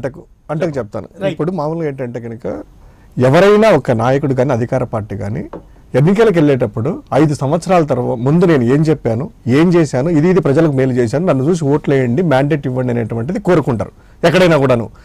ఎప్పుడైనా కూడా మిగతాది ఏంటంటే తెలంగాణకు వచ్చేసి అంటే ఇప్పుడు వచ్చేసి వీళ్ళ కాన్సెప్ట్ ఏంటంటే అభివృద్ధిని పక్కన పెట్టాలి, లాస్ట్కి వచ్చి సెంటిమెంట్ రగిల్చాలి. 2014 సంవత్సరంలో సెంటిమెంట్ రగిల్చారు. ఎందుకంటే సీనియర్ నాయకుడు, ఎక్స్పీరియన్స్ ఉందనేసి ప్రజలు కూడా నమ్మి అధికారం ఇచ్చారు. ఇచ్చిన తర్వాత కేంద్రంలో మోడీ నేను ఇద్దరం చేస్తామన్నారు. 4.5 సంవత్సరం అధికారంలో కలిసి ఉన్నారు ఇద్దరు కేంద్ర మంత్రులు. వాళ్ళు అక్కడ ఉన్నారు, అక్కడ వాళ్ళు ఇక్కడ ఉన్నారు. 4.5 సంవత్సరం ఏ అభివృద్ధి చేశారు లేదు. తర్వాత 4.5 సంవత్సరం ఎక్కడా కూడా మాకు కేంద్రం నిధులు ఇవ్వలేదని వాళ్ళు అడగలేదు. ఎప్పుడు ఇచ్చినా కూడా మోడీ బాబు జోడీ బేస్ అని మన వెంకయ్య నాయుడు గారు వచ్చేసి భజన కొట్టి అట్లా కాదు. అభివృద్ధి చెప్తా ఒక్కసారి వస్తా సార్, అది కూడా ఎందుకంటే ఇదంతా జరిగిన తర్వాత లాస్ట్ అది క్వశ్చన్ కాబట్టి మిగతా ఆన్సర్ ఇచ్చేసి ఇది చేస్తారు. తెలియదు కాదు. చెప్పండి. తెలుగుదేశం పార్టీ తెలంగాణలో ప్రచారం చేసింది, పొత్తు పెట్టుకుంది అంటే అది 2 రాష్ట్రాలకి ఆల్రెడీ పార్టీ ఉంది. మీరు కార్పొరేషన్ ఎన్నికలప్పుడే కాడి వదిలేశారు. అక్కడితో మీరు తెలంగాణలో పోటీ చేయట్లేదు.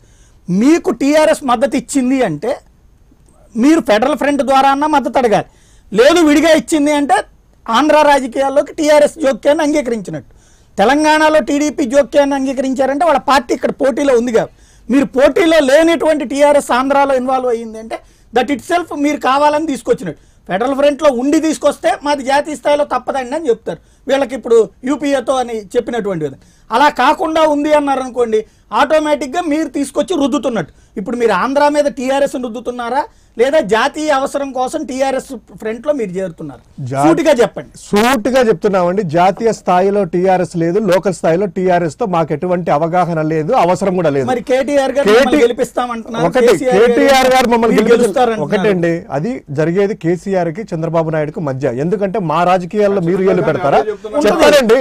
మా రాజకీయాల్లో ఒకటే సార్, ఒకటి ఇప్పుడు కూడా చెప్తున్నాము. నీకు చంద్రబాబు ఓటుకునేటు కేసులో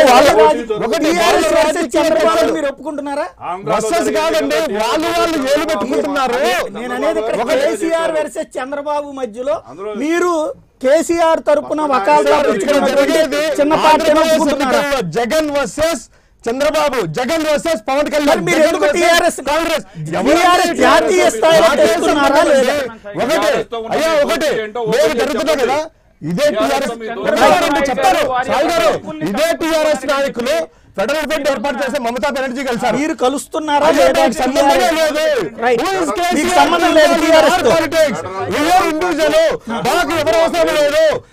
ఒకటి ఇవాళ టీఆర్ఎస్ తో ఇప్పుడు శ్రీనివాస్ యాదవ్, ఒక మాట, శ్రీనివాస్ యాదవ్ లాంటి వాళ్ళని తీసుకొచ్చి ప్రచారం చేయించుకుంటారా? ఎవరు? వైసీపీ. శ్రీనివాస్ యాదవ్ వచ్చేసి వైసీపీ నాయకుడు కాదు. శ్రీనివాస్ యాదవ్ కి వైసీపీకి సంబంధం లేదు. శ్రీనివాస్ యాదవ్ అనేటువంటి యాదవుల సంఘం మా సంఘానికి ఆయన అడిగితే ఎవ్వరు అవసరమే లేదండి. ఇన్వాల్వ్మెంట్ అవుతుంది కదా. ఎవరు ఇన్వాల్వ్ అవుతున్నారు? ఇంకోటి ఒకటే క్లియర్ అండి. అయ్యా విజయభాస్కర్ గారు చాలా సేపు చెప్పారు. నేను ఎందుకంటే ఎక్కువ మాట్లాడు, నా గొంతు తక్కువ, మాట్లాడలేదు. కాస్త నా వాయిస్ నా వాయిస్ మీ దగ్గరకు వస్తున్నా. వేరే వాళ్ళు మాట్లాడే ఇన్వాల్వ్ అయ్యే లక్ష్యం నాది కాదు కాబట్టి నేను గమ్మున ఉంటాను.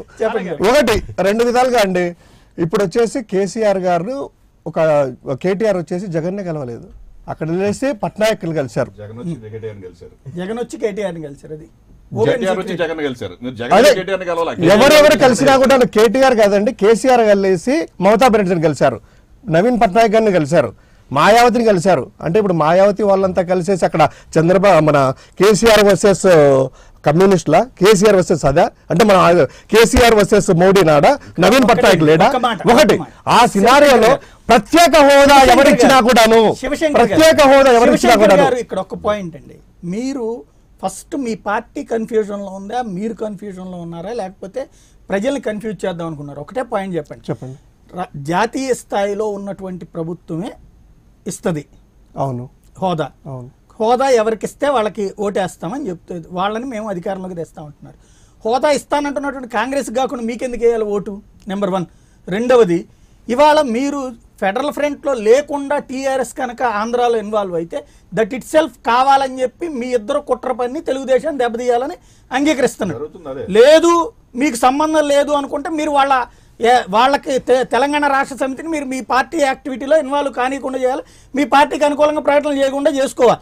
చేసుకోకపోతే ఏమైనట్టు? మీ ఇద్దరు ఇంటర్నల్ అండర్స్టాండింగ్ కాదు, ఓపెన్ అక్రమ సంబంధం కిందకు వస్తుంది. ఇది అక్రమ సంబంధమా సక్రమ సంబంధమా అనేది తేల్చాల్సింది మీరు. సంబంధం లేదయ్యా అంటే అక్రమ సంబంధం లేదంటే కుదరదు. కాంగ్రెస్ అన్నారు కదా, మీరు మీరు తలుపు తట్టుకుని లోపలికి వచ్చాక సంబంధం లేదంటే ఎట్లా కుదురుతుంది? కేసీఆర్ గారు, కేటీఆర్ గారు, జగన్ బంధం పెట్టుకున్నారు, వాళ్ళది ఒప్పుకున్నారు. మీరు ఎందుకు ఒప్పుకోవట్లేదు? వాళ్ళు ఒప్పుకున్నారు, పొత్తు అనుకున్నారు, తర్వాత వాళ్ళు ఒప్పుకున్నారు. నన్ను కన్ఫ్యూజ్ చేస్తామని ప్రయత్నం చేస్తున్నారు అందరూ కలిసి. నేను క్లారిటీ ఉన్నాను. ఓకే విజయభాస్కర్ గారు మీరు అన్నారు కదా, విజయభాస్కర్ గారు ఒకటి అన్నారు కదా, ఒకసారి సాయి గారు ఈ పాయింట్ చెప్పండి. అంటే టీఆర్ఎస్ మీ మీద బలవంతంగా ఏమన్నా రుద్ది మీ నెత్తిని కూర్చుంటుంది అంటే అప్పుడు చంద్రబాబు గారు చెప్పినట్టు మీరు సామంతరాజులు అవుతున్నారు. సంబంధమే లేదండి. ఒకటి విజయభాస్కర్ గారు ఒకటి క్లియర్ గా చెప్తున్నారు, ఛాలెంజ్ గా చెప్తున్నాము. ఆంధ్రప్రదేశ్ లో జగన్మోహన్ రెడ్డి గారికి 2012 సంవత్సరంలో పార్టీ పెట్టినప్పటి నుంచి ఏ పార్టీతో గానీ అవగాహన గానీ పొత్తులు గానీ సమస్య సింగిల్ గా వస్తాము. ఏంటండి మద్దతులు ఉంటాయి. ఎవరి మద్దతులు? ఎవరికి ఇచ్చారు మద్దతు? ఎవరితోనైనా తీసుకోవచ్చు అంటున్నా. ఎవరు మద్దతులు కూడా తీసుకోలేదు. మద్దతు మీరు ఒక పాయింట్ అండి, ఒకటి మీరు కన్ఫ్యూజ్ చేయాలని ప్రయత్నం చేస్తున్నారు. మీరు అడిగిన క్వశ్చన్ ఆన్సర్ చెప్పనట్లేదు. ఆన్సర్ చెప్పని ఇంకో క్వశ్చన్ వస్తున్నారు. పార్లమెంట్ లో ప్రశ్న వేసాక ఆన్సర్ డైవర్ట్ అవుతున్నారు కాబట్టి నేను అడిగే ఒక మాట, మీరు అన్నారు కదా ఎవరికి మద్దతు ఇవ్వలేదనేది. కేంద్రంలో పలు బిల్లుల విషయంలో, రాష్ట్రపతి ఎన్నిక, ఉపరాష్ట్రపతి ఎన్నిక విషయంలో మీరు ఎన్డీఏ గవర్నమెంట్ సపోర్ట్ చేశారు. కొన్ని బిల్లుల విషయంలో కూడా సపోర్ట్ చేశారు. టీఆర్ఎస్ కూడా కొన్ని బిల్లుల విషయంలో సపోర్ట్ చేసింది. మేము సమయానికి అనుగుణంగా నిర్ణయం తీసుకుంటాము అనేటువంటిది ఒక కాన్సెప్ట్ అవుతుంది. అట్లా కాకుండా మాకు ఏ సంబంధం లేదంటున్నారు, ఇద్దరు కలిసి ఇది అవుతుంది. ఒకసారి చూడండి, మీరు చెప్పారు కదా ఇంతవరకు రాష్ట్రపతి ఉపరాష్ట్రపతి అనేది మా పార్టీ సిద్ధాంతం. కాంగ్రెస్ కూడా రాజ్యాంగబద్ధ పదవులు అత్తలు స్పీకర్ కావచ్చు, ఇంకొకరు కావచ్చు, రెక్కెచ్చిగా ఎవరికైనా కూడా చేస్తామన్నారు. విజయభాస్కర్ రాష్ట్రానికి వద్దండి, మాట్లాడివ్వండి. మీరు లాంటి వాటిలో మద్దతు ఇచ్చారు. బిల్లులు ఉన్నారు కదా, బిల్లులు ఉన్నారు కదా. ఎఫ్డీఐ బిల్లుకి అందుకు తెలుగుదేశం వెళ్ళి కాంగ్రెస్ మద్దతు ఇచ్చినట్టు ఇవ్వలేదు. ఎఫ్డీఐ బిల్లులకు వచ్చేసి ఆప్షన్ చేసి ముగ్గురు చేత ఓటేసి దేవేంద్ర గౌడ్ గారి చేత సీతాకుమార్ చేయట్లేదు. ఒకటి ప్రజా సమస్యలకు సంబంధించింది ప్రజలకు కానీ ఏదైనా బిల్లులు వచ్చినప్పుడు ఖచ్చితంగా మద్దతు ఇస్తాము. అది ఏ పార్టీ కావచ్చు, అవగాహన టీఆర్ఎస్ తో ఏ సంబంధము లేదు. కలుసుకుంటున్నారు మీ ఇద్దరు? ఎక్కడ కలిసారండి? కేటీఆర్ గారు జగన్ కలిసారు. ఓపెన్ డాక్యుమెంట్ అది, ఫోటోలు కావాలి. నేనే చెప్తున్నా కలిసారయ్యా అనేసి. మా దగ్గరికి వచ్చారు, వాళ్ళు ఫెడరల్ ఫ్రంట్ లో భాగంగా దేశమంతా తిరిగారు. నవీన్ పట్నాయక్ కలిసారు. మేము చెప్పాము మాకు ప్రత్యేక హోదా అనేది ఇంపార్టెంట్. కేంద్రంలో ఎవరు వచ్చినా కూడాను ఫెడరల్ ఫ్రంట్ కావచ్చు, ఇంకొకరు కావచ్చు, మాకు ప్రత్యేక హోదా ఇస్తే కాంగ్రెస్ ఎక్కడ ఇస్తానండి? మీరు మరి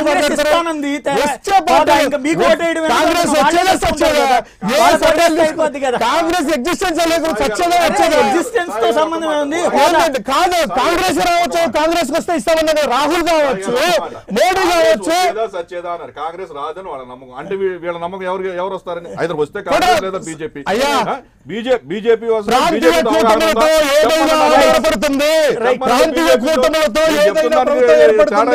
వాళ్ళు కాంగ్రెస్ తో చెప్పారండి.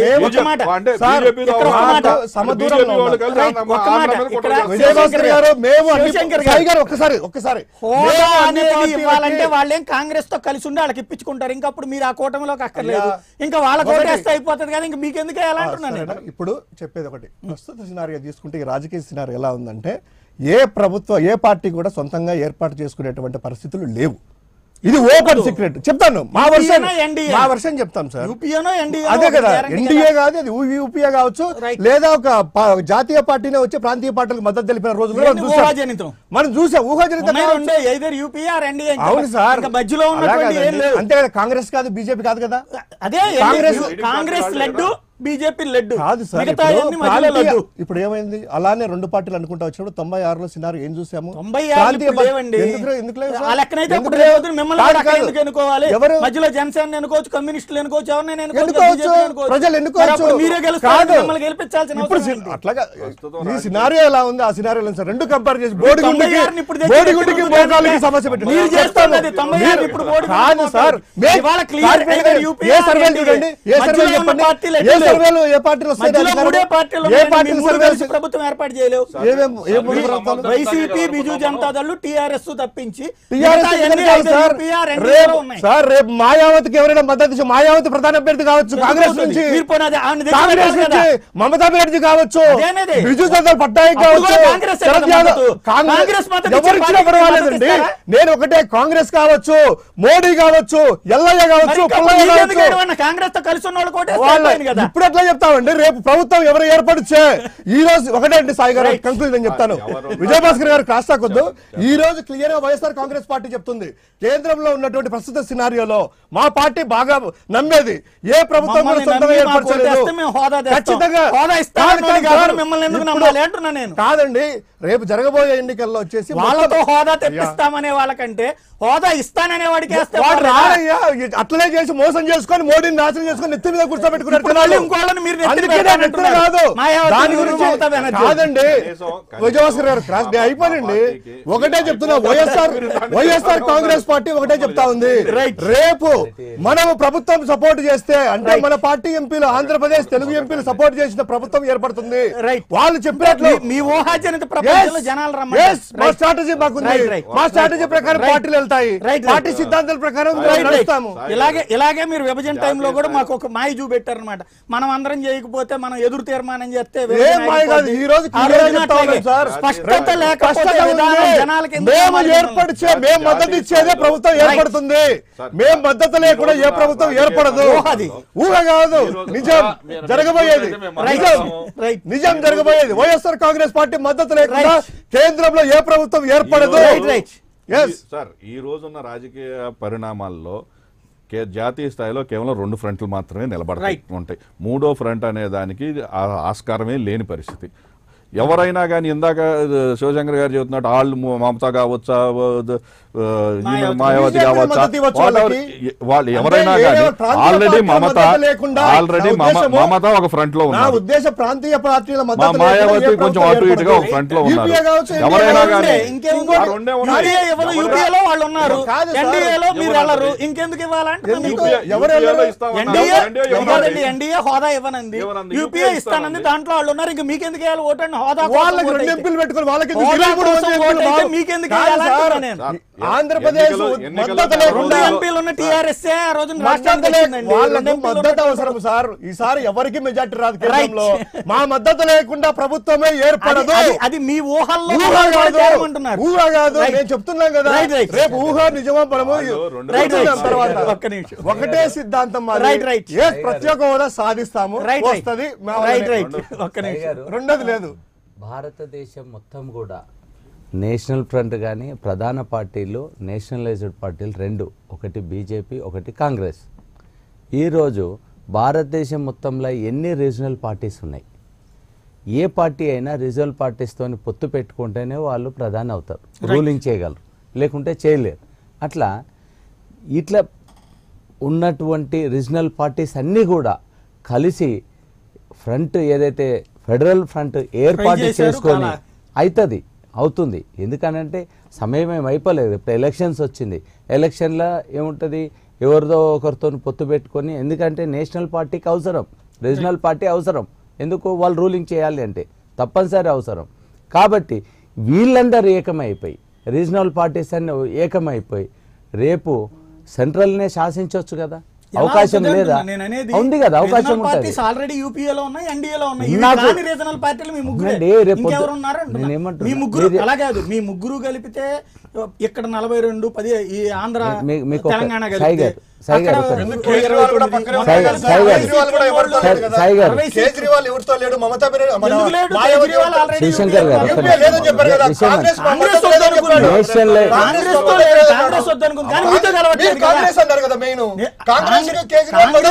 ఆయన మద్దతు ఇవ్వడానికి ఒప్పుకుంటే కాంగ్రెస్ ఒప్పుకోవాలి.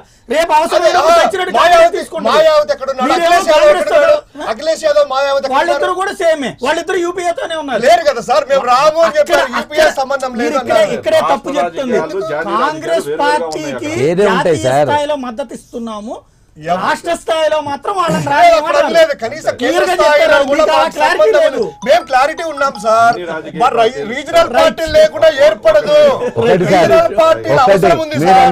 ఆ క్లారిటీ క్లియర్ గా ఉంది సార్. మళ్ళీ చెప్తున్నాను, మాకు క్లారిటీ క్లియర్ గా ఉంది. రీజనల్ పార్టీ లేకుండా ప్రాంతీయ పార్టీ లేకుండా ఏ ప్రభుత్వము ఏ పార్టీ ఫామ్ చేయలేదు. ప్రాంతీయ పార్టీ లేకుండా ఏ ప్రభుత్వం ఫామ్ చేయలేదు. రేపు ప్రాంతీయ పార్టీ ఎల్లయ్య కావచ్చు, పుల్లయ్య కావచ్చు, ఎవరైనా కావచ్చు, మాకు ప్రత్యేక హోదా కావాలి. దేశం అనుకోవట్లేదు సార్, మనం అనుకుంటున్నాం. మీరు రుద్దుతామంటే రుద్దుతామనుకుంటే అదే జరగబోయే సినారియో. మీరు అమాయకంగా ఉన్నారు. ఎవరైనా కావచ్చు, ఏమి లేదు సార్. వస్తున్నారండి, ఒక్క నిమిషం. ఎల్లయ్య పుల్లయ్య మల్లయ్య అని అనకూడదు ఏ పార్టీని కూడా. ఈ రీజనల్ పార్టీస్ అంటే మీరు ఎదవంది వస్తామన్నారు. మీరు ఎవడో ఎదవంది వస్తే రీజనల్ పార్టీస్ అన్ని కలిసి ప్రజలు స్ట్రాంగ్ గవర్నమెంట్ కావాలనుకుంటారు కానీ మీరు తెచ్చే ఎల్లయ్యలో ఫస్ట్ మా రాష్ట్రము, మా రాష్ట్ర ప్రయోజనాలు, మా ప్రజల ప్రయోజనాలు తీరడానికి రాష్ట్రానికి సరైన స్ట్రాంగ్ కూడా ఉండాలి. మా మీద ఆధారపడేవాడు కావాలి.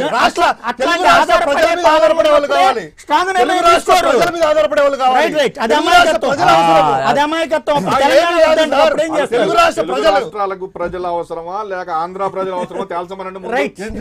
రైట్ రైట్ ఒక్క నిమిషం. తెలుగు రాష్ట్రాల ప్రజల ఒక్క నిమిషం డివేట్ కాదు. శివశంకర్ గారు డివేట్, శివశంకర్ గారు డివేట్ వద్దు. ఒక్క నిమిషం ప్లీజ్ డైవర్ట్ కాదు. ఒక్క నిమిషం డైవర్ట్ కావద్దు. ఒక్క నిమిషం. గతంలో జరిగిన ఎలక్షన్స్ కంటే ఈ ఎలక్షన్ చాలా అంటే డిఫరెంట్ గా ఉంటది. లేదు, కనిపించట్లేదు. మీరు ఇప్పుడు సంక్లిష్టత క్రియేట్ చేద్దామని కనబట్టలేదు. ఇక్కడ there is two friends. Exist లేదు. ఏదో ఒక మీరు ఊహాజనితంలో ఉన్నారు. అందరూ దెబ్బతినేస్తే మా దగ్గరకు వస్తారులే అని. తప్పకుండా కలుస్తారండి. మీరు 15 ఏళ్ల తర్వాత కుదిరింది మీకు. తెలంగాణలో 2 సీట్లతో ప్రారంభమైనటువంటి ప్రయాణానికి కాంగ్రెస్ కి రాహుల్ గాంధీని ప్రధాని చేయాలన్న అవసరం మిమ్మల్ని కలుపుకునేట్టు చేసింది. ఉద్యమానికి విభజనకి అట్లాంటి సంక్లిష్టత పరిస్థితులు రావాలంటే ఇంకా టైం పడుతుంది. అప్పటిదాకా మీతో కలుసుకుంటే వాళ్ళకేంటి ప్రయోజనం? నేను వాళ్ళకు మమ్మల్ని కలవమని నేను చెప్పట్లేదే. ఆంధ్ర ప్రజలు వినండి వినండి ముందు శివశంకర్ గారు ఒక్క నిమిషం వినండి. ఆంధ్రలో ఉన్నటువంటి ప్రజలకి కేసీఆర్ గారి మీద ఒక నమ్మకం ఉంటుంది. కేసీఆర్ గారు గనక ఎవరికి ఓటేయమని చెప్పి కేసీఆర్ గారు చెప్తే ఆంధ్రాలో అట్లీస్ట్ ఒక 10 to 15% ఓటు శాతం చేంజ్ అయ్యే అవకాశాలు చాలా ఉంటాయి. మేము పోటీ చెయ్యము. ఎందుకు వినండి వినండి నేను చెప్తున్నానండి. మేము చెప్తున్నా వినండి. ఆంధ్ర తెలంగాణ రాజకీయాలలో మీరు వచ్చి గద్దె దించాలి. మీరు తెలంగాణ ప్రజలకు వచ్చి మీరు తెలంగాణలో చెప్పిన వాళ్ళు మీరు కాదా? బ్రహ్మాండంగా చెప్తాం. ఓడగొట్టడానికి ఓడించడానికి మేమేం పని చేయాలి?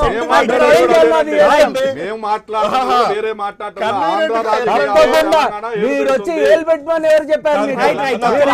మీ రాష్ట్రంలో మీ రాజకీయాలు మీరు చేసుకోవాలండి. మీ దగ్గరకు వచ్చామా? మేము మిమ్మల్ని ఏమన్నా కొన్నామా? మిమ్మల్ని అమ్మామా? మా పార్టీలో ఏలు పెట్టాల్సిన అవసరం మీకు లేదు. ఆంధ్ర ప్రజల తెలుగు ప్రజల యొక్క సెంటిమెంట్ నుంచి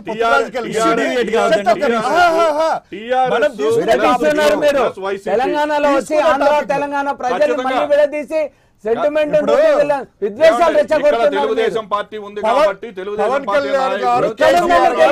పార్టీ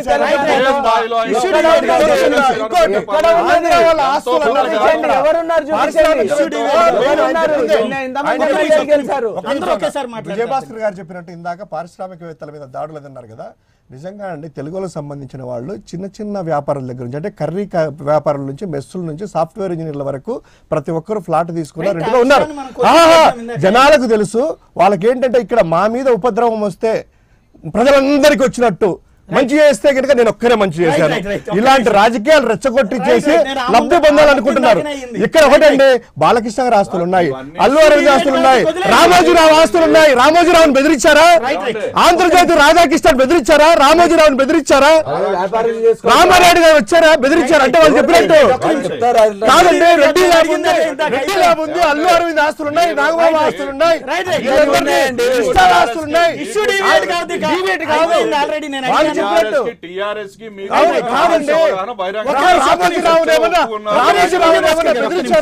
రామోజీరావు పచ్చలు వెళ్ళిపోతున్నారా? ఈనాడు పత్రిక మీకు ఇంకా వదిలేదు సార్. వీళ్ళ ఉద్దేశం వచ్చేసి ఆంధ్ర ప్రజలను భయభ్రాంతులు చేయడానికి, తెలుగు వార్తలు భయభ్రాంతులు చేసి చలిమంటలు చలిగాల్చుకోవడానికి వాళ్ళ మంటలు క్రియేట్ చేసి పెట్టుకోండి. వాళ్ళు ఇక్కడ మీ ఇద్దరిలో ఉన్నటువంటి రెండు ఫెయిల్యూర్స్ ఏంటంటే, వాళ్ళేమో ఈ భయపెట్టడం అనేటువంటి కాన్సెప్ట్, ఏది పారిశ్రామికవేత్తలను బెదిరిస్తున్నారు అన్న దాని మీద సరైన సాక్ష్యం చూపెట్టలేరు. మీరేమో మీకు కేసీఆర్తో సంబంధం లేదు, ఇండివిజువల్ లేదా జాతీయ స్థాయిలో ఒక ప్రత్యామ్నాయం అనే దానికి మీరు చూపించలేరు. కానీ ఆంధ్ర ప్రజలు మీ ఇద్దరిని నమ్మమంటారు, అది గ్రేట్. రైట్, కిరణ్ గారు ఏమంటారు? సాయి గారు, ఒకటి టిఆర్ఎస్ వారికి ఆంధ్ర రాష్ట్ర ప్రజల మీద ఎలాంటి మక్కువ గానీ ప్రేమ గానీ లేదండి సాయి గారు. కేవలం టిఆర్ఎస్ పార్టీ కేసీఆర్ గారికి టీడీపీ మీద ఉన్న వ్యతిరేకత, చంద్రబాబు నాయుడు మీద ఉన్న వ్యతిరేకతతో వాళ్ళు వ్యతిరేకత చేయడం తప్ప. ఒక విషయాన్ని క్లారిఫై చేయమని టిఆర్ఎస్ నాయకుల్ని, ప్రతిసారి కేసీఆర్ గారు ఆంధ్ర ద్రోహులు, ఆంధ్ర రాష్ట్ర ప్రజల్ని ఆంధ్ర ద్రోహులుగా అభివర్ణించే కేసీఆర్ గారికి అంత లేని ప్రేమ ఎక్కడి నుంచి పుట్టుకొచ్చింది ఆంధ్రప్రదేశ్ రాష్ట్ర ప్రజల మీద అనేది ఒకసారి క్లారిఫై చేయమనండి సార్. ఒకటి కేవలం మీ personal agenda Chandrababu Naidu and TDP, ఈ రెండింటి విషయంలోనే మీరు పర్సనల్ గ్రెడ్జెస్ తో మీరు మాట్లాడుతున్నారు తప్ప మా మీద ఎలాంటి ప్రేమ మీకు లేదు. క్లియర్. రెండోది, మీరేంటి 10 to 15% ఇన్ఫ్లుయెన్స్ చేస్తారా? 0.1% ఇన్ఫ్లుయెన్స్ కూడా చేయలేరండి టీఆర్ఎస్ వారు. దయచేసి గుర్తుపెట్టుకోండి, ఆంధ్ర ప్రజలు పక్క రాష్ట్రం వాళ్ళు ఎవరో ఏదో చెప్తే ఇన్ఫ్లుయెన్స్ అయిపోయి ఓటేసే స్థాయికి దిగజారిపోలేదు. రెండోది సార్, నేను మీరు మాట్లాడినంత సేపు నేను అసలు మాట్లాడాల, దయచేసి వినండి. అంటే ఇప్పుడు మీరు ఇన్ఫ్లుయెన్స్ అయిపోయి మీరు చెప్పిన వాళ్ళకు ఓటేయాల్సిన దుస్థితిలోకి మీరు దిగజారలేదు. నెంబర్ 3, మన శంకర్ గారికి ఒక స్ట్రైట్ క్వశ్చన్ ఏంటంటే, ఇప్పుడు మీరు సపోర్ట్ చేస్తేనే కేంద్రంలో ప్రభుత్వం ఏర్పడితే ఏమన్నా కొంచెం ప్రాక్టికల్ గా ఆలోచించండి శంకర్ గారు. కేంద్రంలో మీరు ఎస్పెషల్లీ టీడీపీకి ఇండైరెక్ట్ సపోర్ట్ చేసింది వైఎస్ఆర్సీపీ, నాశనం చేసి మనకి ఏదైతే స్పెషల్ రావాలో, మనకి విభజన అంశాల్లో రావాల్సిన అన్ని విషయాల్ని నాశనం చేసింది తెలుగుదేశం పార్టీ, వైఎస్ఆర్ కాంగ్రెస్ పార్టీ. మీరు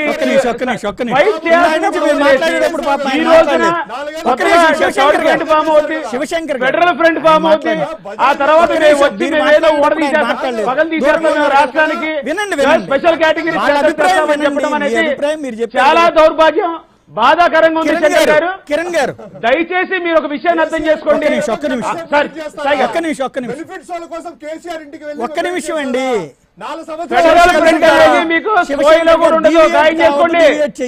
ఆల్రెడీ సర్వేలు చెప్తున్నాయి. ఒక్క నిమిషం, ఇక్కడ కిరణ్ గారు, మనం వేరే వ్యక్తిగతాలు కనబడుతుంది అక్కడ సెంటర్ లో, దాంట్లో మన యొక్క ఆశయం ఎలా సాధించుకుందాం చెప్పండి. కిరణ్ గారు, ఒకే ఒక్క మాట సాయి గారు చెప్పండి సార్. ఇవాళ ప్రజలకి కావాల్సింది స్పష్టత. ఆ స్పష్టత ఏంటంటే, వైసీపీ ఎట్లాంటి కన్ఫ్యూజన్ ఉందో మీ దగ్గర కన్ఫ్యూజన్ కూడా అదే ఉంది. ఇవాళ కాంగ్రెస్ పార్టీ హోదా ఇస్తానంటుంది, బీజేపీ హోదా ఇవ్వనంటుంది, ఎన్డీఏ హోదా ఇవ్వదు, యూపీఏ హోదా ఇస్తుంది. మీరు హోదా కోసమే అయితే కాంగ్రెస్తో పొత్తు పెట్టుకుంటారా, బీజేపీతో పొత్తు పెట్టుకుంటారా? ఇవి కాకుండా మూడో పక్షం అంటే టీఆర్ఎస్, వైసీపీ, బిజు జనతాదళ్, ఈ మూడో పక్షంగా ఉంది. టీఆర్ఎస్తో మీరు గెలవరు, వైసీపీతో మీరు గెలవరు, బిజు జనతాదళ్ మీతో గెలవదు. ఇంకా మీరు ఒక్కళ్ళే ఉండి హోదా మేము తెస్తామని చెప్తున్నారు. మీకు ఎట్లాగా మిమ్మల్ని నమ్మాలా? ఎందుకు మీకు ఓటేయాలా? సాయి గారు, మేము చాలా స్పష్టంగా చెప్తున్నాం. మా నాయకుడు పవన్ కళ్యాణ్ గారు చాలా క్లియర్ చెప్పారు. ఎక్కడైతే ఆంధ్ర రాష్ట్రాన్ని నిర్దాక్షిణ్యంగా విడగొట్టారో, పార్లమెంట్ తలుపులు మూసి లైవ్ టెలికాస్ట్ ఆపి ఎంపీల్ని కొట్టి నిర్దాక్షిణ్యంగా విభజించిన కాంగ్రెస్ పార్టీతో జత కలిపే ప్రసక్తే లేదు. వాళ్ళతో తెలుగుదేశమే కలిసింది, తన్నులు తిన్న తెలుగుదేశం కట్ అయిపోయిందండి. తన్నులు తిన్న తెలుగుదేశమే కలిసింది కాబట్టి అది వదిలేయండి. నేను అంటుంది, మీకు ఓటేస్తే మీరు హోదా తెస్తారని ఎలా నమ్మాలి? రైట్, ఒక్కసారి పబ్లిక్ కాల్ చూద్దాం. శ్రీధర్ కాలిఫోర్నియా నుంచి ఫోన్ లైన్లో ఉన్నారు. శ్రీధర్ గారు చెప్పండి. సారీ వెంకట్ గుంటూరు నుంచి ఫోన్ లైన్లో ఉన్నారు. వెంకట్ గారు హలో చెప్పండి. ఇప్పుడు చర్చిలో ప్రత్యేక హోదా మేము ఇస్తాం, మేము తీసుకొస్తాం, మేము చేస్తాం అని చెబుతున్నారు ప్రతిపక్షాలు కానీ అక్కడున్న అధికార పక్షాలు కానీ. ఇప్పుడు ఉన్న చరిత్రలో గతాన్ని చూసుకుంటే ఈ రోజు వాటికి ప్రతిపక్ష పార్టీ అయిన వైఎస్ఆర్సీపీ కానీ ఇప్పుడు వాటికి 8 సీట్లు ఎంపీలు ఉన్నాయి, 6 సీట్లు ఉన్నాయి వాళ్ళ దగ్గర. ఇంతవట్టికి ప్రభుత్వం మీద పోరాడి ఈ ఆంధ్రప్రదేశ్ కి 1 రూపాయి అయినా తీసుకురాగలిగారా? అందరూ పోరాడారు, వచ్చేది వచ్చింది. అది కాదు ఇప్పుడు మీరేం నమ్ముతున్నారు? ఎవరు తేగలుగుతారు హోదా, ఎవరిస్తారు హోదా? వీళ్ళ గనక రేపొద్దున నమ్మి ఇంకో 4 సీట్లు కలిపి ఎంపీ సీట్లు ఇస్తే వీళ్ళు మోడీకి తాకట్టు పెట్టుకొని వాళ్ళ కేసులు కొట్టేపించుకోవడానికి తప్పనిడిచి వాళ్ళకి ఇంకా రాష్ట్రానికి రూపాయన తేగలుగుతారు. నేను అడిగింది వెంకట్ గారు ఇక్కడ, మీరు ఎవరొస్తే ఇప్పుడు వాళ్ళ కేసులో లేకపోతే వీళ్ళు ఇదో ఇవన్నీ రాజకీయ స్టేట్మెంటు, మీరు కేంద్రంలో ఎవరొస్తే ఆంధ్రప్రదేశ్కి న్యాయం చేస్తారని నమ్ముతున్నారు? కేంద్రంలో ఎవరు వస్తే ఆంధ్రప్రదేశ్ న్యాయం జరిగిద్ది అనేది ఏంటంటే, మొట్టమొదట ఇప్పటికైనా సరే కేంద్ర ప్రభుత్వాల్లో కాంగ్రెస్ పార్టీ అనేది మోతా అనేది ఇస్తానని చెబుతుంది. ఈ కాంగ్రెస్ పార్టీకి వైఎస్ఆర్సీపీ మద్దతు ఇస్తా డైరెక్ట్ గా, మరి టీడీపీ డైరెక్ట్ గా మద్దతు ఇస్తుంది. కాబట్టి టీడీపీకి వేద్దామా లేకపోతే కాంగ్రెస్ కే వేద్దామా? కాంగ్రెస్ ఇస్తానన్నప్పుడు ఇంకా కాంగ్రెస్ కే వేయచ్చు కదా. టీడీపీకి వేయాల్సిన అవసరం ఏముంది? ఇంకా మరి అదే కాంగ్రెస్ కే వేద్దామా? వాళ్ళకి వేయటం బెటర్ కదా. రైట్, థ్యాంక్ యూ వెంకట్ గారు. బలరాం చెన్నై నుంచి ఫోన్ లైన్ లో ఉన్నారు. బలరాం గారు చెప్పండి. సార్ నమస్కారం అండి. సాయి గారు నమస్తే, చెప్పండి సార్. 40 నిమిషాల నుంచి వెయిట్ చేస్తున్నాను సార్. చెప్పండి. సార్ పొద్దున ఒక కాలర్ అతను హైదరాబాద్ నుంచి ఏదో పవన్ కళ్యాణ్ గారు కడప నుంచి ఏదో ఇది సవాల్ చేశారు, అది ఏదైనా మాట్లాడారు సార్. ఆయన సవాల్ చేయలేదండి, ప్రజల్ని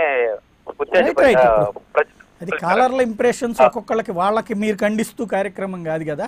మీ దృష్టిలో రేపు పొద్దున హోదా ఎవరు తెస్తారు? హోదా అనేది ఎన్నికల ఎజెండానా కాదా? వచ్చి ఈ అవినీతి పార్టీలు ఎవరు తేరండి, వాళ్ళ స్వార్థ ప్రయోజనాలకే వాళ్ళే పని చేస్తారు. కానీ ఒక్క పవన్ కళ్యాణ్ గారు ఎలా తెస్తారు? ఆయన ఎట్లా తెస్తారు? ఆయన ఇటు ఎన్డీఏలో లేరు, యూపీఏలో లేరు, ఇంకెట్లా తెస్తారు ఆయన? సార్ సంకీర్ణ ప్రభుత్వాలే వస్తాయి సార్. లేదు, సంకీర్ణం వస్తే ఏదో కాంగ్రెస్ సంకీర్ణమో బీజేపీ సంకీర్ణమో. మూడో సంకీర్ణం అంటే పోనీ టీఆర్ఎస్, వైసీపీ, బీజేడీ, ఆ దాంట్లో మిమ్మల్ని మీరు కలవరు. ఏ విధంగా వస్తుంది అప్పుడు? కొన్ని దాంట్లో కలుస్తారా ఆ కూటమిలో? విడిగా ఉన్నాయి అని చెప్తున్నానండి. ఒకవేళ కలిస్తే ఆ 3 కలవాలంటున్నా. కలిస్తే ఉన్నది 3. రైట్. ఏమంటారు బలరాం గారు? ఏమంటారు? ఇప్పుడు ఇంకా ఇండివిజువల్ గా ఇక్కడ 2 కూటములు జాతీయ స్థాయిలో ఉండిపోతే 3వ దాంట్లో కలవకుండా ఉన్నటువంటి 3 పార్టీలు ఉన్నాయి. ఈ 3 కలిసినా కూడా ఒక కూటమి అవ్వదు, చాలదు. పోనీ దాంట్లో మీరు కలుస్తారా? జనసేన కలుస్తారు? ఏం చేద్దాం ఇప్పుడు? తిట్టడానికి అందరూ ఒక అవకాశం ఉందండి, పరిష్కారం చెప్పడం ఏంటి? అవును సరే, సంకీర్ణంగా ఎవరు ఇది చేస్తారో ఇప్పుడు కాంగ్రెస్ ఇస్తానన్నప్పుడు దాని కోటేయాలి. కానీ కాంగ్రెస్ తో నేను తెప్పిస్తానన్న తెలుగుదేశానికో లేదా కాంగ్రెస్ తోనో ఇంకొకరితో మేము ఇప్పిస్తామని మీకో ఎందుకు వేయాలని అడుగుతున్నాను నేను. ఇంతకు ముందుగా అన్ని అందరూ సపోర్ట్ చేసినప్పుడే ఇవ్వలేదు కదా సార్. అదే ఇప్పుడు మళ్ళీ అంతే అవుతుంది కదా. మళ్ళీ థ్యాంక్ యూ బలరాం గారు. శ్రీధర్ కాలిఫోర్నియా నుంచి ఫోన్ లైన్ లో ఉన్నారు. శ్రీధర్ గారు చెప్పండి. సార్ రాజు గారు మీ న్యూస్ చాలా బాగుంటాయి sir. Thank you. So second thing వచ్చండి, వైసీపీ వాళ్ళు తీసుకురారు సార్, అదైతే పక్క వాళ్ళ కేసులు అయితే వాళ్ళు కొట్టించుకుంటారు. ఓకే. సో కాస్త కొద్దిగా జెన్యున్ గా ట్రై చేయాలంటే, కాస్త ఏంటంటే ఫుల్ గా జెన్యున్ ట్రై చేయాలంటే పవన్ కళ్యాణ్ గారు చేస్తారు సార్. రైట్. ఎలా అంటున్నాను, ఎలా పరిష్కరిస్తారు హోదా? ఎలా సార్? ఎలా అంటే అది చెప్పలేను కానీ సార్. మరి అదే కదా పబ్లిక్ కావాల్సింది, క్లారిటీ. చెప్పలేను అనుకునేటప్పుడు సమస్య కదా. థ్యాంక్ యూ శ్రీధర్ గారు. కిరణ్ గారు చెప్పండి. ఇక్కడ నేను సూటిగా మిమ్మల్ని అడుగుతున్నా పార్టీ తరపున కాబట్టి, ఎలా ఇక్కడ ఇస్తానన్న కాంగ్రెస్ని కాదని ఇప్పిస్తానన్న తెలుగుదేశానికో, ఎలాగోలా తెస్తామనేటువంటి జనసేనకో, ఎలాగైనా ఇప్పిస్తామనే వైసీపీకో ఎందుకు ఓటేయాలి? సాయి గారు, సెంట్రల్ గవర్నమెంట్ అనేది మన దాయాదులు కాదండి, మనకి హెడ్ ఆఫ్ ది డిపార్ట్మెంట్. మన రాష్ట్రానికి కానీ కస్టోడియన్స్ సెంట్రల్ గవర్నమెంట్ లో మనమంతా కుటుంబ సభ్యులం. కానీ లాస్ట్ 5 years లో అట్టర్ ఫెయిల్ అయింది టీడీపీ గవర్నమెంట్, టీడీపీ పార్టీ. వాళ్ళు చేసిన పనికే మనం ఈ రోజున స్పెషల్ కేటగిరీ స్టేటస్ ని తెచ్చుకోలేకపోయాం. మళ్ళీ విమర్శకే అలాగే వెళ్తున్నారు. అదర్ హ్యాండ్ ఏంటంటే ఈ యొక్క వైఎస్ఆర్ కాంగ్రెస్ పార్టీ వాళ్ళు కిరణ్ గారు విమర్శ ఆల్రెడీ జరిగిపోయింది. వైఎస్ఆర్ కాంగ్రెస్ పార్టీ వారు టీడీపీ కనీసం వైసీపీలని మీ పెట్టకుండా విమర్శ అనేటువంటిది బాధ్యత నేను సూటిగా అడిగే పాయింట్ ఒక్క నిమిషం శివశంకర్ ప్లీజ్ మళ్ళీ ఇన్వాల్వ్ ఒక్కనే నేను ఫైనల్ గా అడిగేది ఒక్కటే, టైం కూడా అయిపోయింది అయినా కూడా ఎక్స్టెండ్ అవుతోంది. ఒకటే పాయింట్, ఇవాళ హోదా ఇస్తాననేది కాంగ్రెస్, ఇవ్వనని తేల్చి చెప్పేసింది బీజేపీ ప్యాకేజీ అనేటువంటిది. ఇది కాకుండా తెస్తామంటోన్నది వైసీపీ, మేము తెప్పిస్తామంటోంది తెలుగుదేశం. మీరు మమ్మల్ని నమ్మండి అంటున్నారు. ఏ పాయింట్ మీద హోదా అనేది మీ ఎన్నికల ఎజెండా అయితే ఇచ్చే పార్టీకి కాకుండా వాళ్ళతో ఇప్పిస్తామనే వాళ్ళతో ఎందుకు వేయాలి? సాయి గారు ఇక్కడ కార్యసిద్ధి అనేది చాలా ఇంపార్టెంట్ అండి. ఒక ఎజెండా మన యొక్క ఈ రోజున రాష్ట్రానికి కావాల్సిన కార్యసిద్ధి కాదు, క్లారిటీ కావాలి. కార్యసిద్ధిలో ఈ ప్రకటనలు బాగుంటాయి, కన్విన్స్ చేయగల కెపాసిటీ. కన్విన్స్ అవ్వరు, జాతీయ స్థాయిలో కన్విన్సింగ్ కాదు. సాయి గారు మీకు కొన్ని ఉదాహరణలు చెప్తానండి. ఉద్దానాన్ని ఇన్ని సంవత్సరాలుగా ఉద్దానం గురించి పట్టించుకున్న నాదులు లేడు. ఈ రోజున విషయాల్లో ఏదైనా సరే ఒక చలనం తీసుకొచ్చింది కేవలం పవన్ కళ్యాణ్ గారు. అలాగే ఈ రోజున రాష్ట్రానికి ఏమన్నా మంచి కిరణ్ గారు బేసిక్ గా ఇక్కడ ఒకటండి, ఉద్దానం పరిష్కారం అయిపోయిందా లేకపోతే ఈ నేను ఇందాకనే ప్రస్తావించా, వాటిని రైజ్ చేశారు. పరిష్కారాలు రాజశేఖర రెడ్డి టైంలో కొన్ని డయాలసిస్ సెంటర్లు పెడితే మీరు అడావిడి చేసిన టైంలో ఇంకో 2 డయాలసిస్ సెంటర్లు పెడతారు. ఒక మాట నేను అనేది, మన రాష్ట్రంలో కన్విన్స్ చేయడం పోరాటం వేరు, జాతీయ స్థాయి అనేటువంటిది ఒక లెక్క. వాళ్ళు మనకున్న సీట్లు, మనకున్న ఓట్లు, మనకున్నటువంటి అవసరాలని బేస్ చేసుకుని వెళ్తారు. అలాంటి వాళ్ళల్లో మీకిస్తే మీరు తెస్తామని అసలు హోదా అనే ఎజెండాతో వెళ్ళినప్పుడు మీకెందుకు వెయ్యాలి అని అడుగుతున్నా. హోదానే ప్రధాన ఎజెండా అయితే కనుక హోదా ఇచ్చే వాళ్ళకే ఇచ్చి కదా, మీ అందరికి ఇచ్చి మీ అందరితో తెప్పించుకోవడం ఎందుకు అని అడుగుతున్నా నేను. సాయి గారు ఎలక్షన్స్ లో ఓటింగ్ కోసం అని చెప్పి వాళ్ళ రాజకీయ లబ్ధి కోసం అని చెప్పి 100 స్టేట్మెంట్ ఇస్తుంది కాంగ్రెస్ పార్టీ. ఒకే ఒక ఎగ్జాంపుల్, మనల్ని రాష్ట్రాన్ని విభజించిన తీరుతెన్నులకి కాంగ్రెస్ పార్టీని తరిమి కొట్టాం. ఇప్పుడు ఎవరితో ఇస్తారు? ఇంకా మీరు కాంగ్రెస్ ఇవ్వదు, బీజేపీ ఇవ్వదు, ఎవరితో ఇస్తారు? మమతా బెనర్జీకి గానీ, అఖిలేష్ యాదవ్ గానీ, మాయావతి గానీ వాళ్ళందరూ మా స్టేట్ కి ఇచ్చి మీరు తీసుకోమంటున్నారు. ఇంకెక్కడ ఉంటది హోదా? అప్పుడు కర్ణాటక ఒప్పుకోదు. అది కాదు, ప్రాంతీయ పార్టీల కూటమి అయితే ఒక మాట, ప్రాంతీయ పార్టీల కూటమి అయితే డిఎంకే అక్కడ మాకు కావాలంటది, జేడీఎస్ మాకు కావాలంటది, పక్కన ఉన్నటువంటి ఈవెన్ తెలంగాణ కూడా మాకు కూడా ఇవ్వమంటుంది. ఎవరొద్దు అంటున్నారు? అప్పుడు ఇంకా మీకు ఎట్టిస్తారు? వాళ్ళందరితో కలిపిన కూటమిలో వాళ్ళ రాష్ట్రానికి వద్దు మిమ్మల్ని ఎదగమని చెప్తారు ఎవరన్నా? సాయి గారు ఈ రోజున మనం అప్పుల్లో కూరుకుపోయి ఉన్నాం. అప్పులు అన్ని రాష్ట్రాలకు ఉన్నాయి, చాలా అవసరం ఈ రోజున. ఇండస్ట్రియల్ అప్పులు ఈ భారతదేశం కూడా అప్పుల్లోనే ఉంది. చిన్న రాష్ట్రం 13 జిల్లాల్లో ఈ రోజున 2 లక్షల కోట్ల అప్పుల్లోకి తీసుకెళ్ళి తెలంగాణ మనకంటే చిన్న రాష్ట్రం, వాళ్ళకి మనకంటే నేననేది కదండి. ఈ రోజున స్పెషల్ కేటగిరీ స్టేటస్ అనేది మనకి సంజీవిని లాంటిది రాష్ట్రానికి. దీన్ని కన్విన్స్ చేయాలా? రేపొద్దున్న ఏర్పడబోయే కేంద్ర ప్రభుత్వాన్ని కన్విన్స్ చేసి మనం ఈ రోజు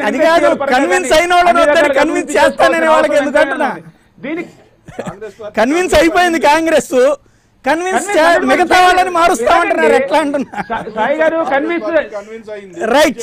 సాయి గారు కాంగ్రెస్ పార్టీకి ముందు స్టెబిలిటీ లేదు, అక్కడ బేస్ లేకుండా ఏం చేస్తారండి వాళ్ళ రాజకీయ